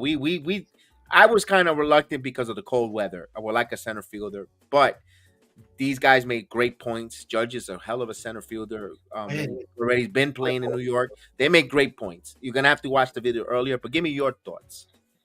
I'm okay with him in center. I just hope he doesn't get no injury again because he has that fractured toe. I mean, it's healing now, which is great. But after that injury, you have to be very cautious with him staying healthy because I still rather him play his natural position in right field. But he's a great center fielder. He can play all over the outfield. I mean, he could be a left. Here's one thing I'm going to give you, and I didn't say it earlier. I should have. In center field, he doesn't have to worry about the walls or any fences. We only got to worry about the gaps, the gap to cover there. But damn, Jason, out there in that warehouse of a field to open up the season in Houston, Judge there in that carpet. I mean. He'd be fine. I think Judge is a dog, man. He just ran into they had a stupid brick thing on the fence, in LA. That's not there. He's not. He makes a great play, and we move on. And he hits 50 bombs. Last year. That injury, maybe he broke the fence. He broke the fence too. He made the fence bend the other way. But I mean, Judge is a dog, man. I mean, and obviously every now and then he might get a little sprain here and there, but I think he's gonna play at least 150 games. Around there, We have our nitpicks about Judge. Like I even went on another YouTube show before with Hector, isn't it? The one that comes on here sometimes. Yeah, the morning review. I went on there one time and I even said Aaron Judge needs to act more like a captain. Like we all have our nitpicks about Judge and other players, but without a doubt, like he said, at the end of the day, Judge is a great player and he does have that dog in him. I agree with that. Yeah. All right. So any other opening late for arguments here before we get going? Because we've been on for a while and it's fun. It's fun. This Yamamoto, I just want him to get Yamamoto, and I think my off-season checklist is complete. Are you sure they don't need more pitching? Because, like we said, I think they need two more pitchers. Caputo. It's a starter or two, but what other starter besides Yamamoto? I mean, they're not going to get Blake Snell. But I don't know. We mentioned some names out there, which I don't think is going to happen. Montgomery. Would you bring back Frankie Montas on a 1-year deal? Prove it. He's healthy now. He's fully healthy. He's coming off of Tommy John. No, I'm staying away from that. Marcus Stroman, who don't get injured, but he's reliable. That guy's. Why don't you want Monty? He has that thing you like now and all that. Montgomery, I mean, he pitches better away from New York. I don't know if he can handle it. That you know what? That's perfectly fair. I thought you were gonna say something else, but that's No, perfect. he mentioned that was a good point by Caputo there. He's evolving. Yeah. Yeah, good job there. Now, what about Tyler Glass now? Would you trade for Glass now? Oh, I was just gonna say, I want Dylan Cease if they could trade for him. Yeah, I know Jason said the same thing, but White Sox says not today. You know, Yeah. He's threw gonna. They're gonna make him available though soon because they have no point of keeping him. They're not competing for anything. Well, Dylan Cease or maybe Shane Beaver. I don't know about Shane Beaver anymore. He used to be good. I saw the name out there but it's not going to happen now in the winter. It's probably going to be at the trading deadline if they have a bad season and they're not living up to par. Is Zach Wheeler for the Phillies? Oh, He might be a name out there because if the Phillies are out of it, I could see them move because he's a free agent at the end of the year. I don't see the Phillies letting him go. He's the I don't see them trading anyone. And by the way, I'm glad the Yankees, they made you excited and they fixed you, Caputo. Now we gotta hope they don't break you again because we don't want to. Now it's World Series of Bust. That's it. I mean, Caputo, the Yankees are building an Avengers team. They need a Thor. They need a Thor, and they signed a Noah Syndergaard. No. No.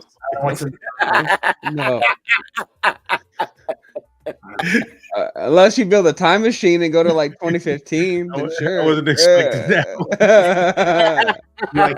I wanted to see his reaction because he turned pink. I was into it too. I was like, yeah, in my mind I was like Avengers. I saw a picture Juan Soto as Iron Man, and yeah. The Hulk there.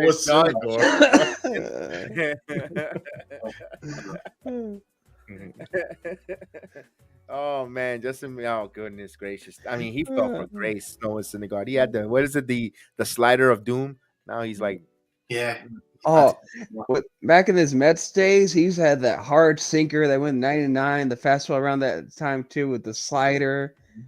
He's change up. Jacob DeGrom, man. Yeah, he used to be filthy. To the point where he was even on that show, Impractical Jokers. Like he was literally a superstar back in the day. And now his career is an impractical joke. Yeah. Horrible. Oh man. All right. So, gentlemen, I think this is the end of the program. I think we had a great conversation. I enjoy these conversations. Definitely, when Yamamoto signs, I would love everyone to join us back on. Give your thoughts and celebrate. Maybe we might pop a bottle of champagne while we're on the air. I've done it before on live stream. We'll pop on and say we got the Yankee Yamamoto, the off-season winds of war. Let's just hope, man. Real quick, your percentage of signing Yamamoto heel? What's the percentage Yankee get Yamamoto? I'm 50-50 on it for myself because I'm like, you never know about if there's a mystery team out there, and plus it sounds like Steve Cohen is putting, a heck of an effort. But Yamamoto, please don't, dude. It's the Mets. They're cursed. That's like a player going to the Jets. You just don't want it, bro. You don't want the smoke and the bad smoke. Jason, percentage wise.